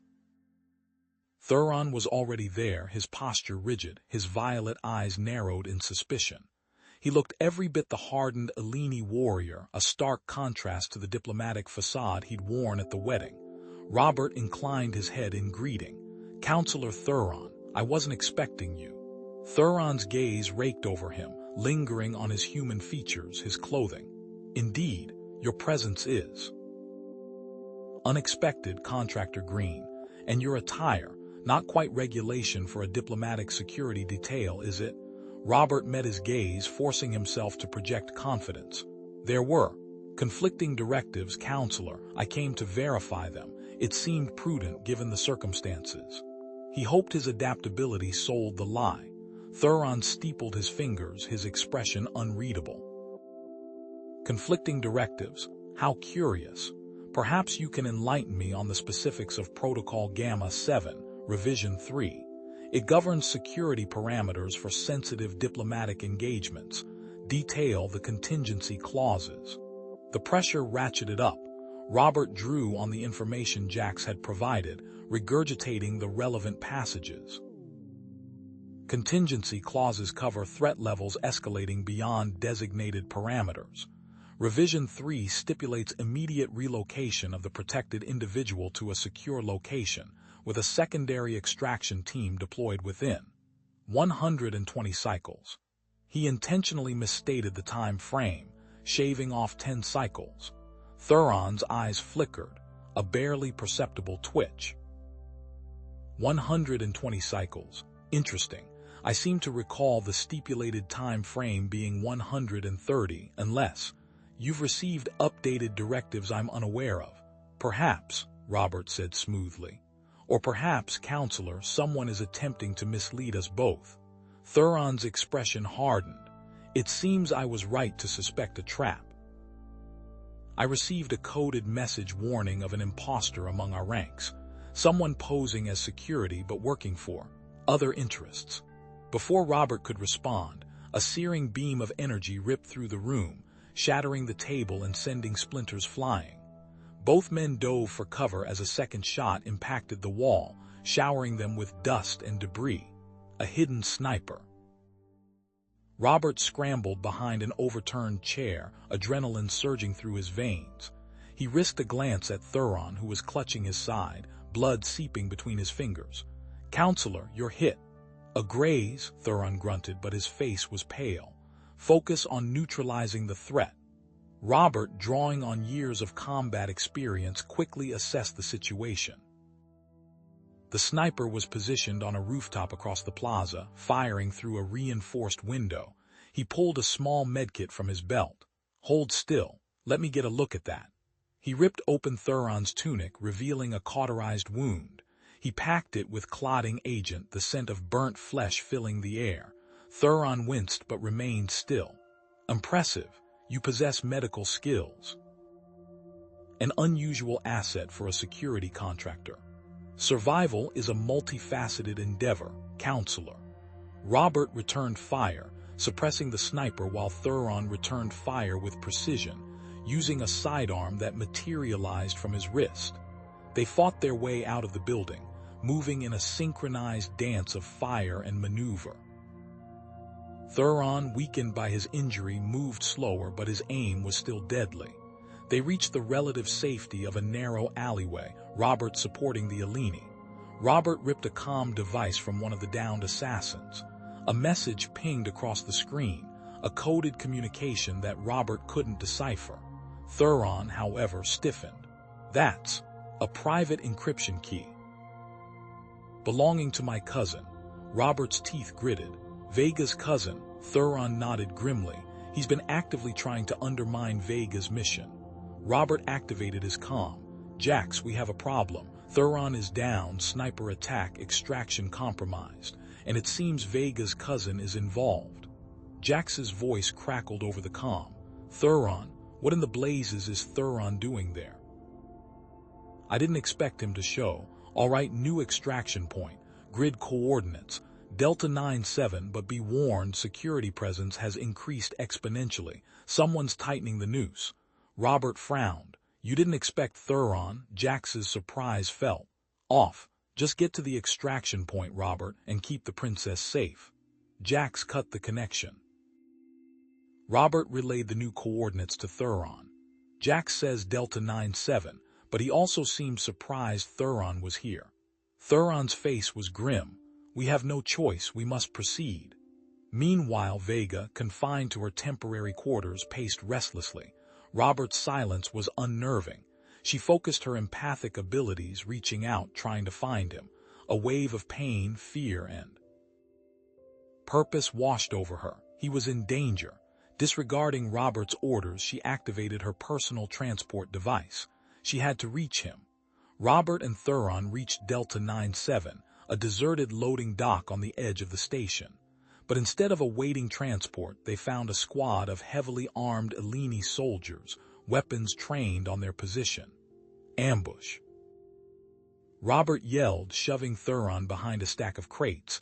Thuron grimaced. "Those are my cousin's personal guard. He orchestrated this." The soldiers opened fire, energy blasts ripping through the air. Robert returned fire, his pulse rifle spitting bolts of plasma. He saw one of the soldiers take aim at Thuron, who was struggling to rise.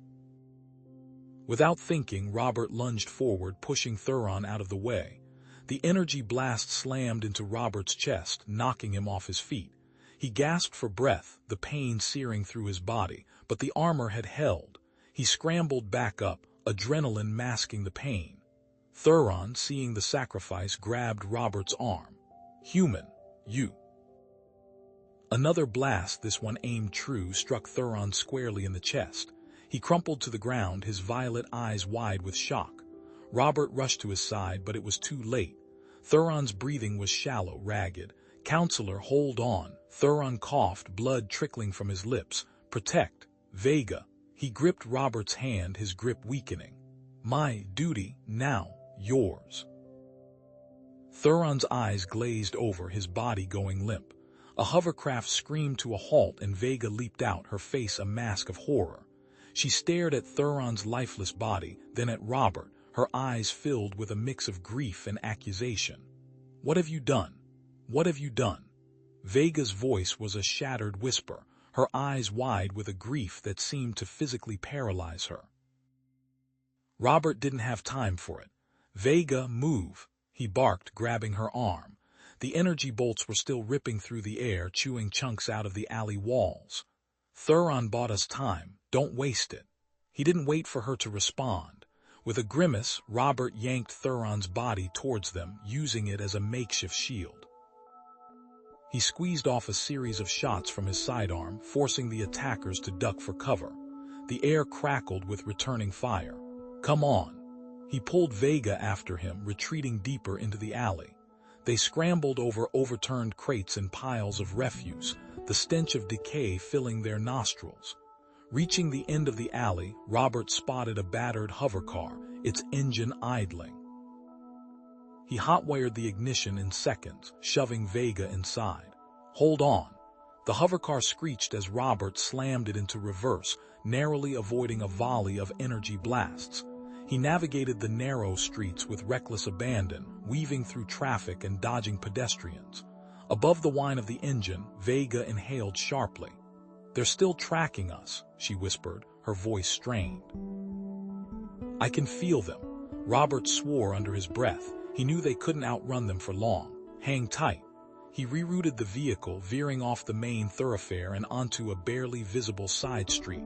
The hovercar rattled violently as it descended into a darkened access ramp. "I'm taking us underground," he muttered. Jax mentioned some old maintenance tunnels, forgotten by most. The tunnels were a claustrophobic maze of pipes and conduits, the air thick with the smell of damp earth and stale coolant. Robert killed the engine, plunging them into near darkness.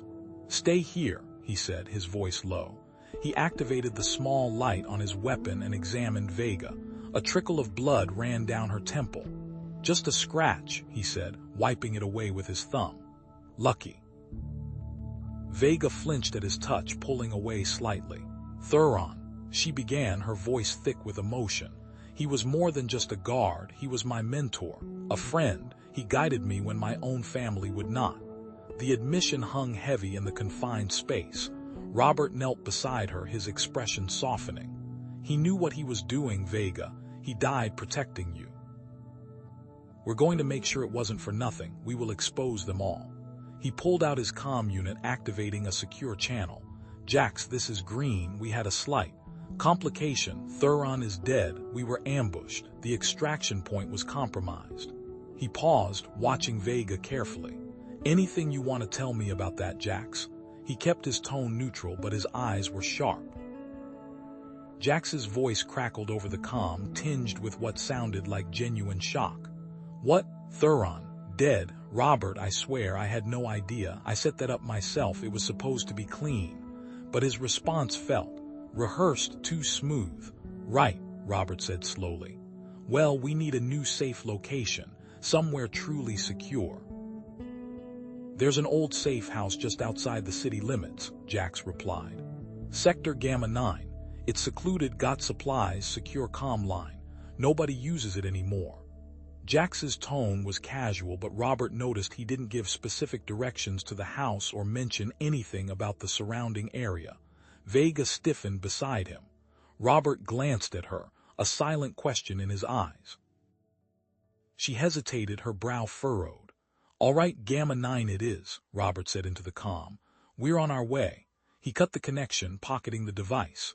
"He's lying," Vega said softly, her voice barely audible. Robert nodded, his heart made. "I know." They drove in silence to the coordinates Jax provided. The safe house was a dilapidated structure on the edge of a deserted industrial zone. It looked abandoned, paint peeling, windows boarded up. Robert approached cautiously, weapon drawn. He swept the interior, finding nothing at first glance, but something felt off. Too quiet, too staged. He ran a hand along the wall, feeling for irregularities. There, a tiny seam, almost invisible to the naked eye. He pried it open, revealing a miniature surveillance camera. He found 3 more hidden throughout the house. Well, Robert muttered, a grim smile twisting his lips. Looks like Jack sent us right into a trap. Vega stepped forward, her expression troubled. I knew he was deceiving you, I felt it, but I didn't say anything. Robert raised an eyebrow. Why not? I wanted to test you, she admitted, her voice barely above a whisper. To see if you would sense it too, to see if I could trust your judgment. Robert stared at her for a long moment, a mixture of frustration and understanding in his eyes. Trust goes both ways, Vega. He moved to the comm unit. Let's see what our friend Jax is up to. He set up a counter-surveillance system, tapping into the safe house's power grid and rerouting the feed to a hidden monitor. Suddenly, the comm unit crackled to life. A coded message flashed across the screen. Target confirmed. Sector Gamma 9, engage. Before they could react, the safe house doors burst open. A squad of heavily armed figures stormed inside, weapons raised. Leading them was a man Robert recognized instantly, Gregor, one of Thuron's personal guards. Gregor leveled his weapon at Vega, his face a mask of cold grit. Princess Vega, he said, his voice devoid of emotion. Your death is necessary, this dangerous alliance you seek. It must be prevented. Royal Guard. The words were barely out of Robert's mouth before the door to the safe house bucked inward, splintering into the room. 3 figures clad in black tactical armor that seemed to absorb the light stormed inside, weapons raised. Energy bolts sizzled past Robert's ear, impacting the wall behind him. He shoved Vega behind an overturned table, the flimsy cover doing little to conceal them but buying them a precious second. Stay down, he barked, drawing his sidearm. The assassins moved with practiced precision, their energy rifles spitting emerald fire. Robert returned fire, his shots tight and controlled, forcing them to take cover behind the doorframe. Vega, surprisingly, wasn't cowering. She was crouched low, her hands outstretched, her brow furrowed in concentration. A faint shimmer distorted the air around her, as if she were trying to bend the light itself. One of the assassins risked a glance, and Robert saw a flash of recognition and something colder in their eyes. Vega, the figure yelled, his voice distorted by a vocoder. Traitor! Robert squeezed off another shot, forcing the assassin back. He risked a quick glance at Vega. Her face was pale, her eyes wide with a mix of shock and grief. Then he saw him, standing just behind the lead assassin, issuing curt commands with a gesture of his hand. Commander Rail, Vega's personal guard, a man she had trusted implicitly. The confirmation slammed into Robert like another energy blast. The conspiracy went deeper than he could have imagined. Robert recognized something else in Rail's movements, the way he directed the attack with economical gestures, the calculated angles of fire. Rail wasn't just a guard, he was a medic too, just like Robert, a dark mirror image. Vega made a small, keening sound, a sound of utter betrayal. She started to rise, her hands still outstretched. Rail, why? She whispered, her voice infused with pain. Robert grabbed her arm, pulling her back down. Don't, he yelled. He's trying to kill you, but Vega wasn't listening. Her eyes were locked on Rail, her face a mask of anguish. Robert realized with a sinking feeling that this wasn't just a firefight, it was a personal tragedy unfolding before him, and Vega was frozen, unable to act. He had to do something. Cover me, he shouted, though he knew she was in no condition to. He tossed a stun grenade toward the doorway, the device hissing as it tumbled across the floor. Then he charged, firing his pistol as he moved. The flashbang detonated with a blinding flash and a deafening roar. The assassins cried out, momentarily disoriented. Robert used the chaos to his advantage, weaving through the room, firing at anything that moved. He knew he couldn't win this fight, but he could buy Vega some time. He reached a section of the wall that he'd noted earlier, a discolored patch of plasteel that didn't quite match the rest. He slammed his shoulder against it, and the panel popped inward, revealing a narrow passage. "Vega, go now," he yelled, gesturing toward the hidden exit. He turned back to face the assassins, who were beginning to recover from the flashbang. He fired a few more shots to keep them pinned down, then dove through the opening, pulling the panel shut behind him. He scrambled through the narrow passage, emerging into a dark alleyway behind the safe house. Vega was already there, her face pale and drawn. The vehicle," she gasped, pointing to their hovercar. The tires were slashed, the engine housing ripped open. They disabled it. Vega took a shaky breath, her eyes hardening with tenacity. The shock of betrayal seemed to have snapped her out of her paralysis. "No more," she said, her voice firm. "I will not run. I will stop Rail. I will uncover this conspiracy." Robert saw a flicker of the princess, the leader that had been hidden beneath the surface. But he also saw the pain, the vulnerability. He reached out, gently touching her arm. "You're hurt," he said, noticing a dark stain spreading across her sleeve. He pulled out his medkit, his fingers already moving to assess the damage. "It's nothing," Vega protested, but she didn't resist as Robert carefully cut away the fabric, revealing a shallow energy burn on her upper arm. As he cleaned the wound with antiseptic, Robert noticed something odd. The edges of the burn shimmered with a faint, almost invisible energy signature. He pulled out a small scanner, running it over the wound. The scanner beeped, displaying a complex waveform. This is an Alini Royal Guard energy weapon," Robert said, his voice grim. "A very specific type. It narrows down the list of suspects considerably." Vega's eyes widened. Then it must be someone very close to Rail. They were trapped, surrounded, and they couldn't trust anyone. "We need to contact your loyalists," Robert said. "But how?" Robert recalled Jax mentioning something about a clandestine communication channel used by smugglers on the station, a way to get messages off the grid. It was a long shot, and he didn't trust the information broker, but they were out of options. "We need to find Jax," Robert said, his voice tight. "He might be our only way out of this." Vega nodded, her expression grim.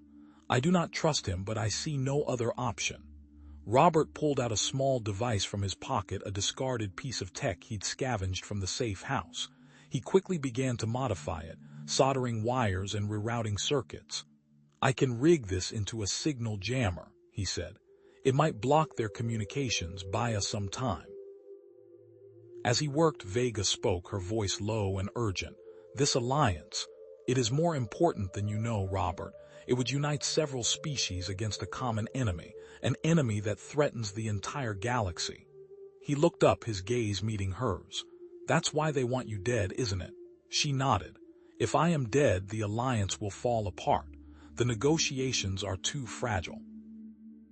Robert finished modifying the device, activating the jammer. A low hum filled the air. "All right," he said. "Let's contact our friend." He accessed the smuggler's channel, inputting a pre-arranged code. A moment later, a voice crackled through the speaker. "Who's this? What's the password?" It was Jax. "Phoenix Rising," Robert replied. "We need extraction, immediate extraction. Safe passage off the station." There was a pause. "Damn, you guys are in deep, huh?" Jax's voice sounded strained, different from his usual breezy tone. All right, meet me at Docking Bay Gamma 9, remote location, be there in 15 minutes and come alone." Robert frowned. "Why Gamma 9? That's way out of the way." "Just be there," Jax snapped. "Or don't, your call." The channel went dead. Robert turned to Vega, his expression troubled.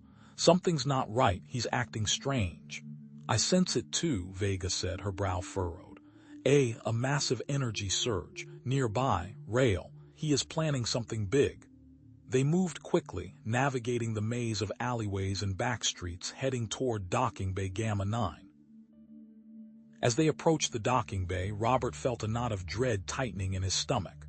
The docking bay was deserted, too deserted, and as they stepped into the open, the lights flickered on, illuminating a scene that made Robert's blood run cold. Surrounding them, weapons raised, were Rael and his assassins. Jax had set them up. They were trapped. The docking bay dissolved into a storm of laser fire and sparking metal. Robert shoved Vega behind a stack of oversized cargo containers, the durasteel groaning as energy bolts slammed into it. "They're flanking, left side." Robert barked, already pivoting, his pulse rifle spitting emerald bursts.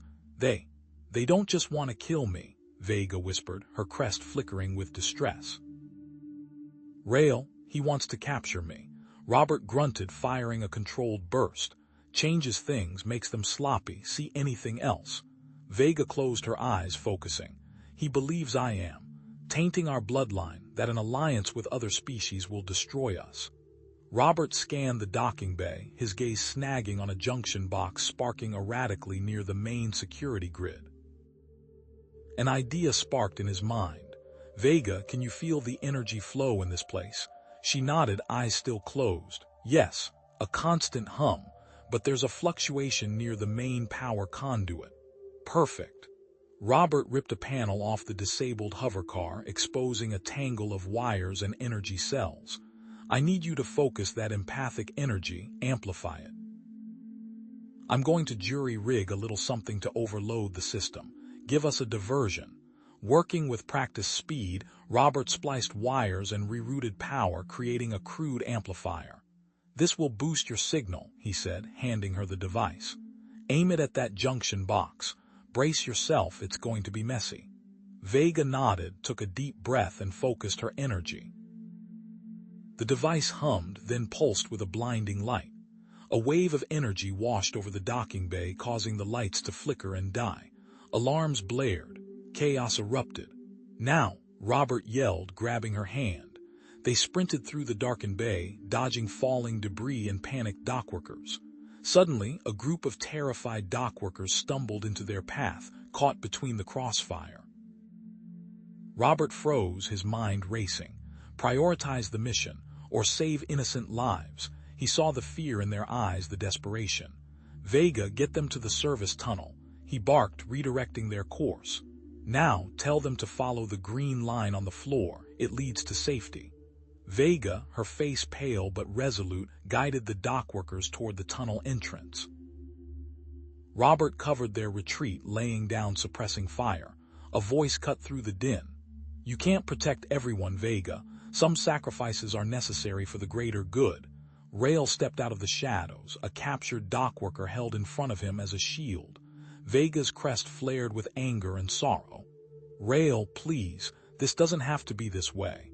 I can feel your pain, your fear. But this isn't the answer. You would betray our heritage for these lesser beings." Rael sneered, tightening his grip on the dockworker. "You would dilute our bloodline." Robert saw a flicker of doubt in Rael's eyes, a hint of uncertainty beneath the fanaticism. He took a calculated risk. "He's not convinced himself, Vega. He's afraid." Robert moved with lightning speed. He tossed a stun grenade at Rael's feet, and as the assassin flinched, he disarmed him with a swift, non-lethal strike. The dockworker scrambled to safety.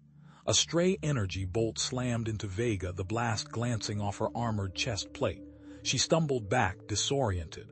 "Vega!" Robert yelled, pivoting to shield her. He returned fire, creating an opening. "Cargo transport, Bay 3, go." "I'll cover you." He directed her toward the waiting transport, but as she ran, more assassins swarmed their position. They were separated, cut off by a wall of laser fire. Robert watched in horror as Rael and his men grabbed Vega, forcing her onto the cargo transport. The ramp slammed shut. The transport engines roared to life. The vessel lifted off, leaving Robert behind in the chaos of the docking bay, pinned down and alone. As the transport ascended, Robert saw Rael toss a data pad onto the ground. A coded message. A planned destination. Despite the pain throbbing in his arm and the despair clawing at his throat, Robert's jaw hardened. He would find her. He would uncover the truth. Robert limped away from the docking bay, the coded message clutched in his hand, the burning need to rescue Vega fueling every step.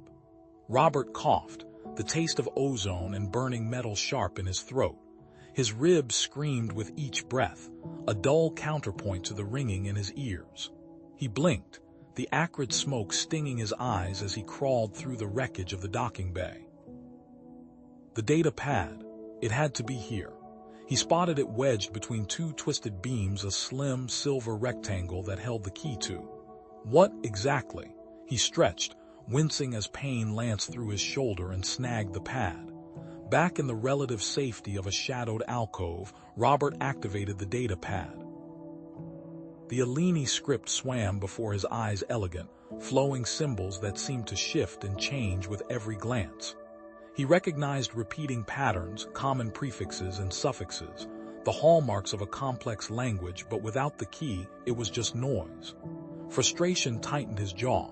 He needed help, and he needed it fast. Jax. The information broker had proven useful before, though dealing with him always felt like wading through a sewer. Still, Jax knew the underworld of the trade station, its hidden corners and shady inhabitants. And he spoke a dozen alien languages, including, Robert hoped, Alini. Finding Jax wasn't easy. The seedier bars and gambling dens near the spaceport were empty, swept clean by the station authorities after the attack. Robert finally tracked him down to a back room in a synth meat processing plant on the far side of the station.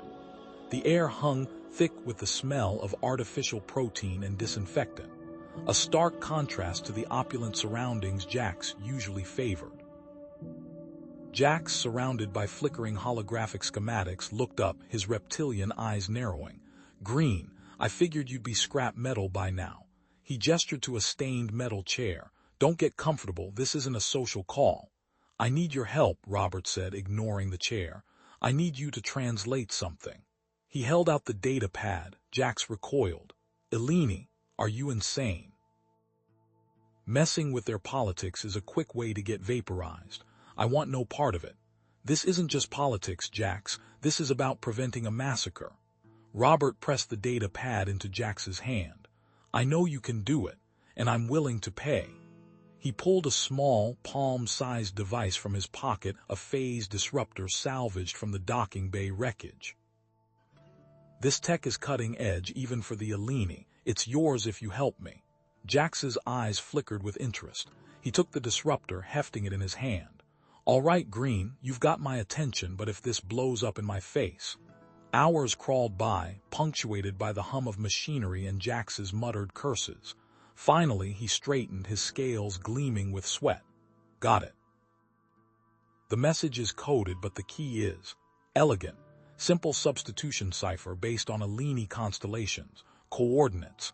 They point to an abandoned research facility on the outskirts of the station, Sector Gamma 9. Jax leaned back, lighting a slim, violet-colored cigarette. And that's not the worst of it. The message mentions Rail. He leads a radical faction of the Alini isolationists. They believe in purity of blood, no contact with other species, violent tendencies, real nasty pieces of work.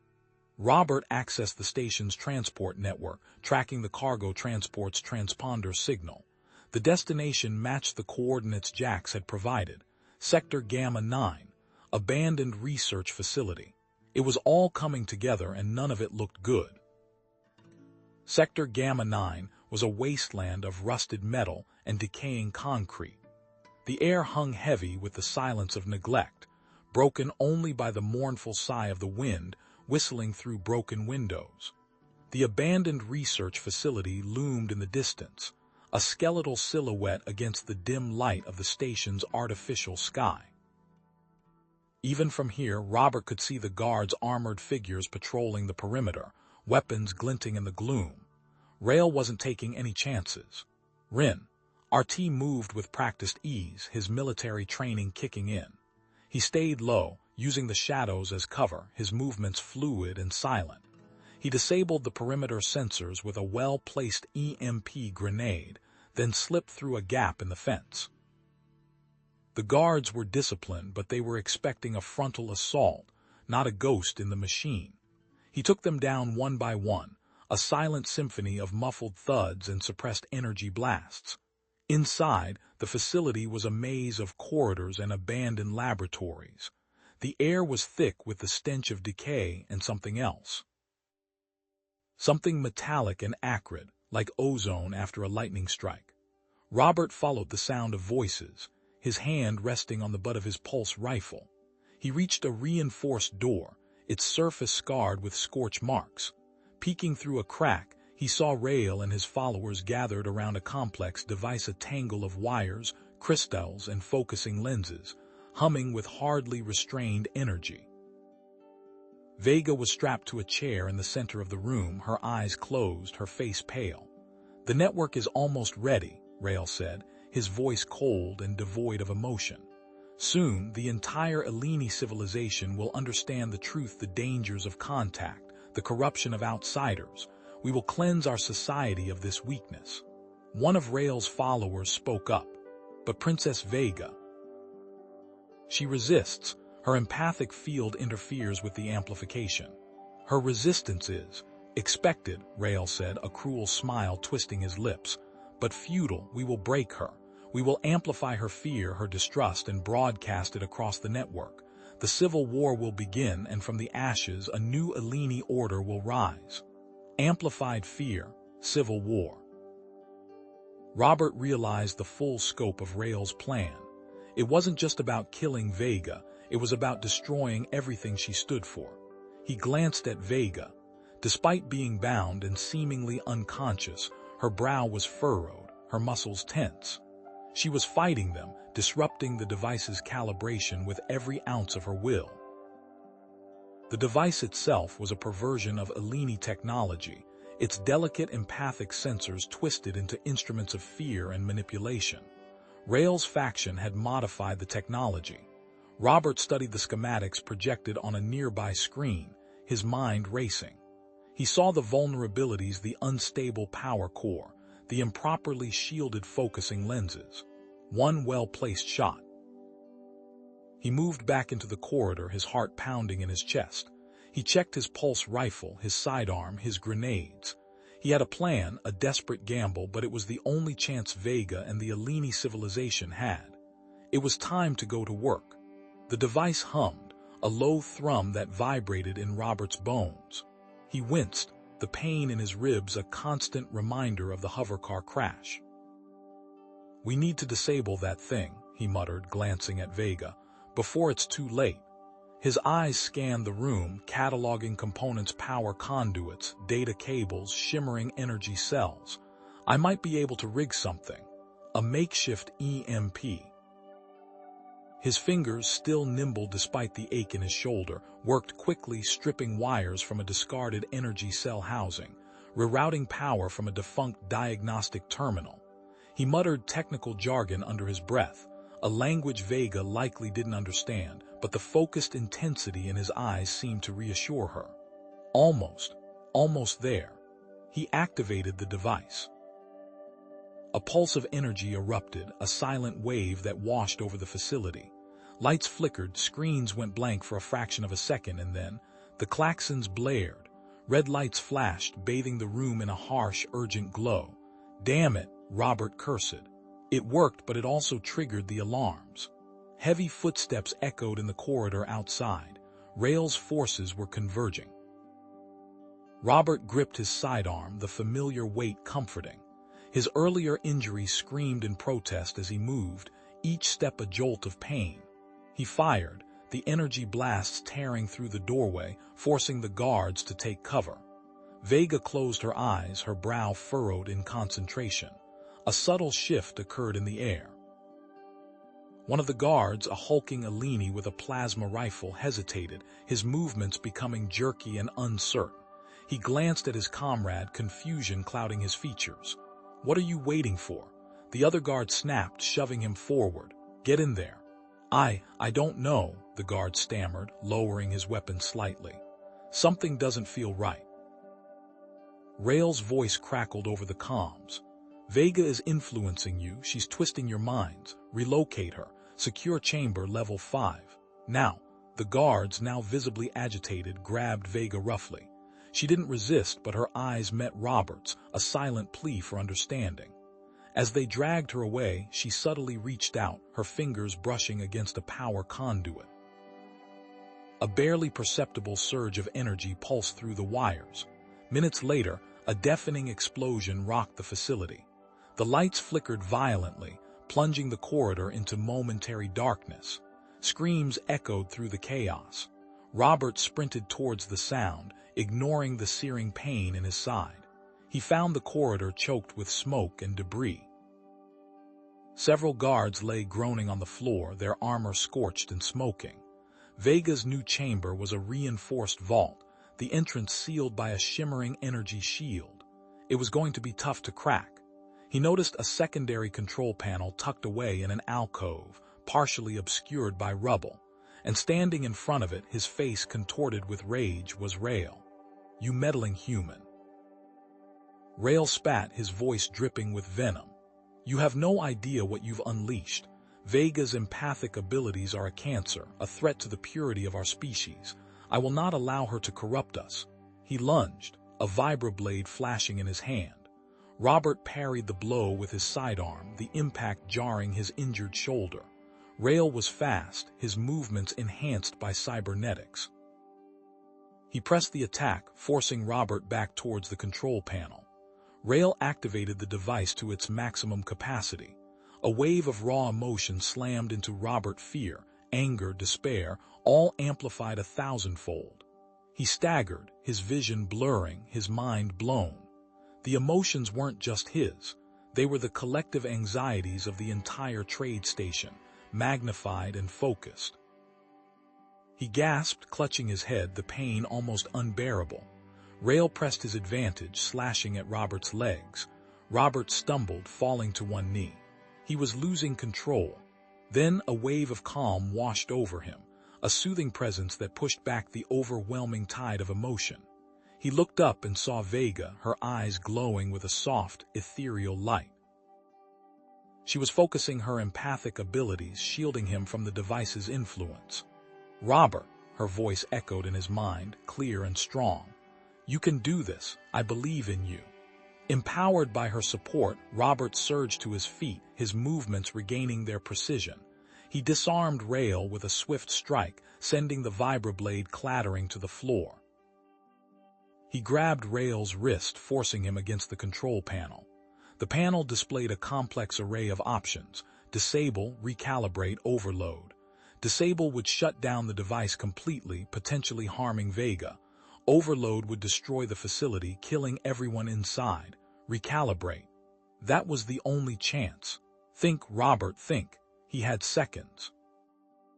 "Recalibrate," he muttered, his fingers flying across the panel. He needed to redirect the device's output, to replace Rael's message of fear with one of hope. It was a long shot, but it was the only shot they had. He began inputting a new sequence, his mind racing, drawing on his understanding of the device's architecture, his understanding of Vega's empathic abilities, his understanding of the human heart. Suddenly, Rael lunged again, a concealed energy pistol appearing in his hand. He fired, the blast aimed directly at the control panel. Robert reacted instinctively, throwing himself in front of the blast, shielding the panel with his body. The energy seared through his armor, pain exploding in his chest. The console sparked, showering Robert's hand with hot, stinging grit. He swore, yanking his hand back. A thin line of blood welled up on his palm, the acrid smell of ozone filling the air. He ignored it, slapping the override key. The recalibration process stuttered, then stabilized, the frantic energy readings leveling out. Somewhat, but something was wrong, terribly wrong. Outside the shielded lab, the trade station was exploding. Not literally, but in a far more insidious way.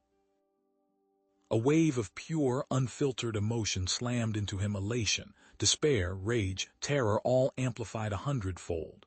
The device, even partially stabilized, was broadcasting its empathic output not as a gentle recalibration but as a raw, untamed force. "It's amplifying everything," Vega gasped, clutching her head. "The hope, but also the fear, it's tearing them apart." The comm crackled to life. A frantic voice, barely coherent, screamed about xeno-conspiracies and impending doom. Then a burst of static, followed by the unmistakable sound of weapons fire. Another channel opened, filled with laughter, joyous cries of unity, and promises of a brighter future. Two sides of the same coin, flipped into overdrive. The trade station was descending into chaos, pockets of manic celebration clashing violently with outbreaks of paranoid aggression. Rail, meanwhile, wasn't finished. Robert turned to see the Alini wrench himself free from the tangled cables, his eyes blazing with renewed fervor. He spat a mouthful of violet blood onto the floor. "You haven't won, human. You've only delayed the inevitable." He scrambled towards a maintenance hatch, vanishing into the depths of the research facility. "Vega will die, and this abomination will be silenced." Vega swayed, her face pale. "We have to stop it, Robert. This is not what I intended." She looked out at the viewport, at the distant chaos unfolding across the station. Her voice was filled with anguish. Robert gripped her hand. "We will, but first we need to shut this thing down completely." They both knew what that meant. Sacrificing the potential benefits of the recalibration, the chance to bridge the emotional gaps between species. But the cost of inaction was far too high. Robert accessed the primary control panel, his fingers flying across the holographic display. "Damn it," he muttered. He activated a failsafe. "If I try to shut it down directly, it'll overload the core.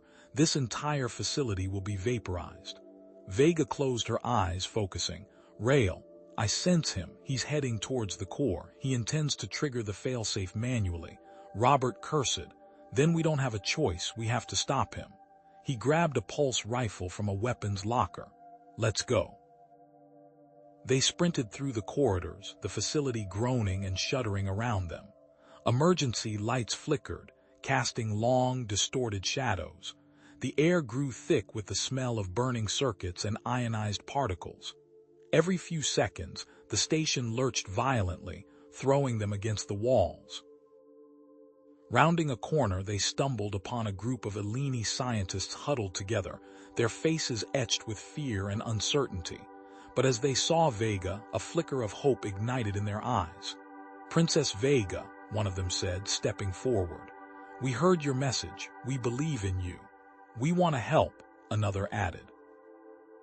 Vega's eyes widened, a genuine smile gracing her lips for the first time in what felt like an eternity.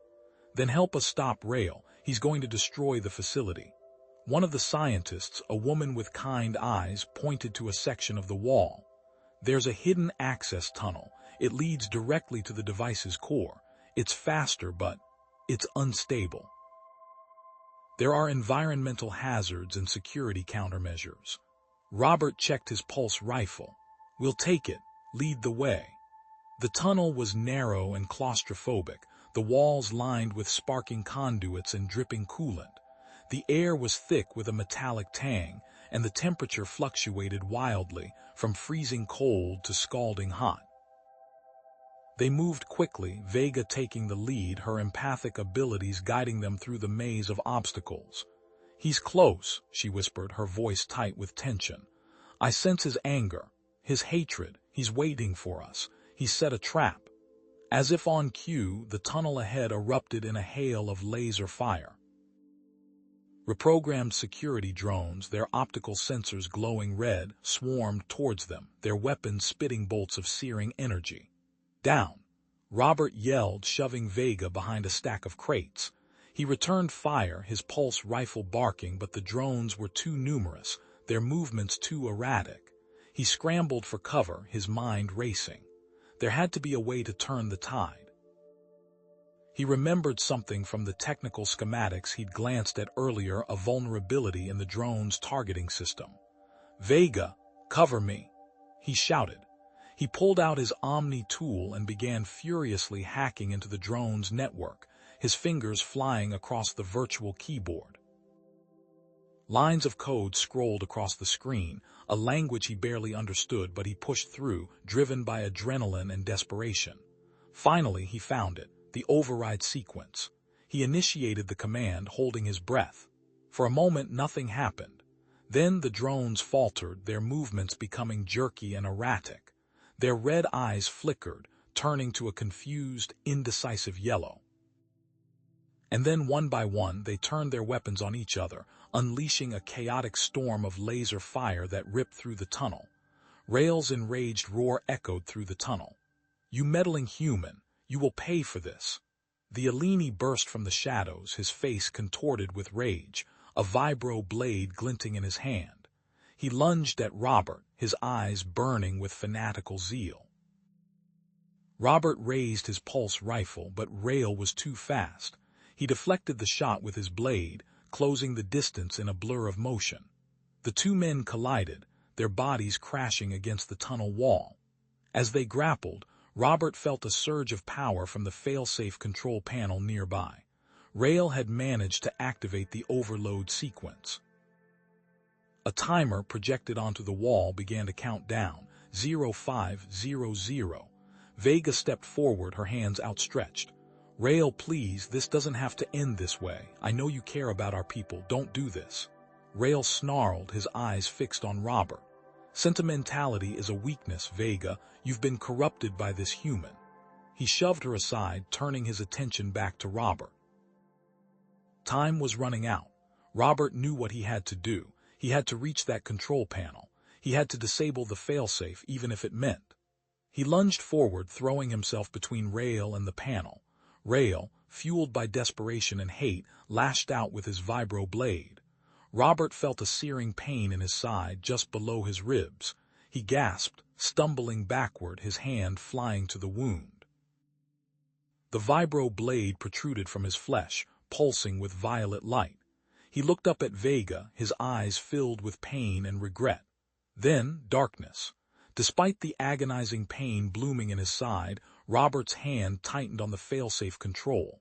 Sparks showered around him as he wrestled with the mechanism, his vision tunneling. Each breath was a searing agony, but the thought of Vega, of the countless lives hanging in the balance, fueled his desperate struggle. With a final surge of adrenaline-fueled strength, he smacked his palm down, triggering the manual override sequence a heartbeat before the countdown reached 0. The red light died, replaced by a calming blue. Vega, witnessing Robert's sacrifice, felt a surge of emotion so intense it threatened to overwhelm her.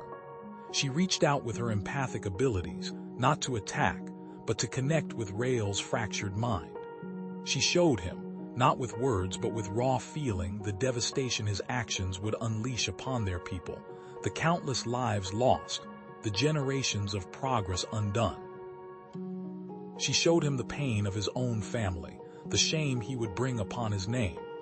Rael, bombarded by the truth of Vega's vision, the weight of his impending genocide crashing down upon him, recoiled. His face contorted in a mask of anguish. With a strangled cry, he reached out, his hand trembling, and deactivated the failsafe completely. The energy field dissipated, the threat of explosion extinguished, but the emotional overload was too much. Rael slumped to the floor, unconscious, his rebellion crushed by the very empathy he sought to weaponize. Robert, his body shutting down, was swiftly transported to the Alini medical bay. He drifted in and out of consciousness, aware of the hum of advanced machinery and the gentle touch of Alini healers. Nanites coursed through his veins, knitting together torn tissue and repairing shattered bones with astonishing speed. He felt the sting of injections, the cool wash of healing energy, all orchestrated with a precision that bordered on the miraculous. Vega remained at his bedside, her hand resting gently on his. Through their bond, she channeled her own life force, soothing his pain, accelerating the healing process. She whispered words of comfort, not just in English, but in the melodic language of the Alini, a language of pure emotion that resonated deep within his soul. Their connection deepened with each passing moment, forged in fire and tempered with compassion.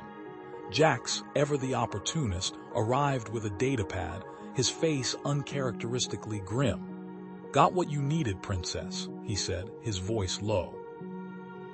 The datapad contained irrefutable evidence, encrypted communications, financial records, and holographic recordings that implicated high-ranking Aleni officials in Rael's assassination plot.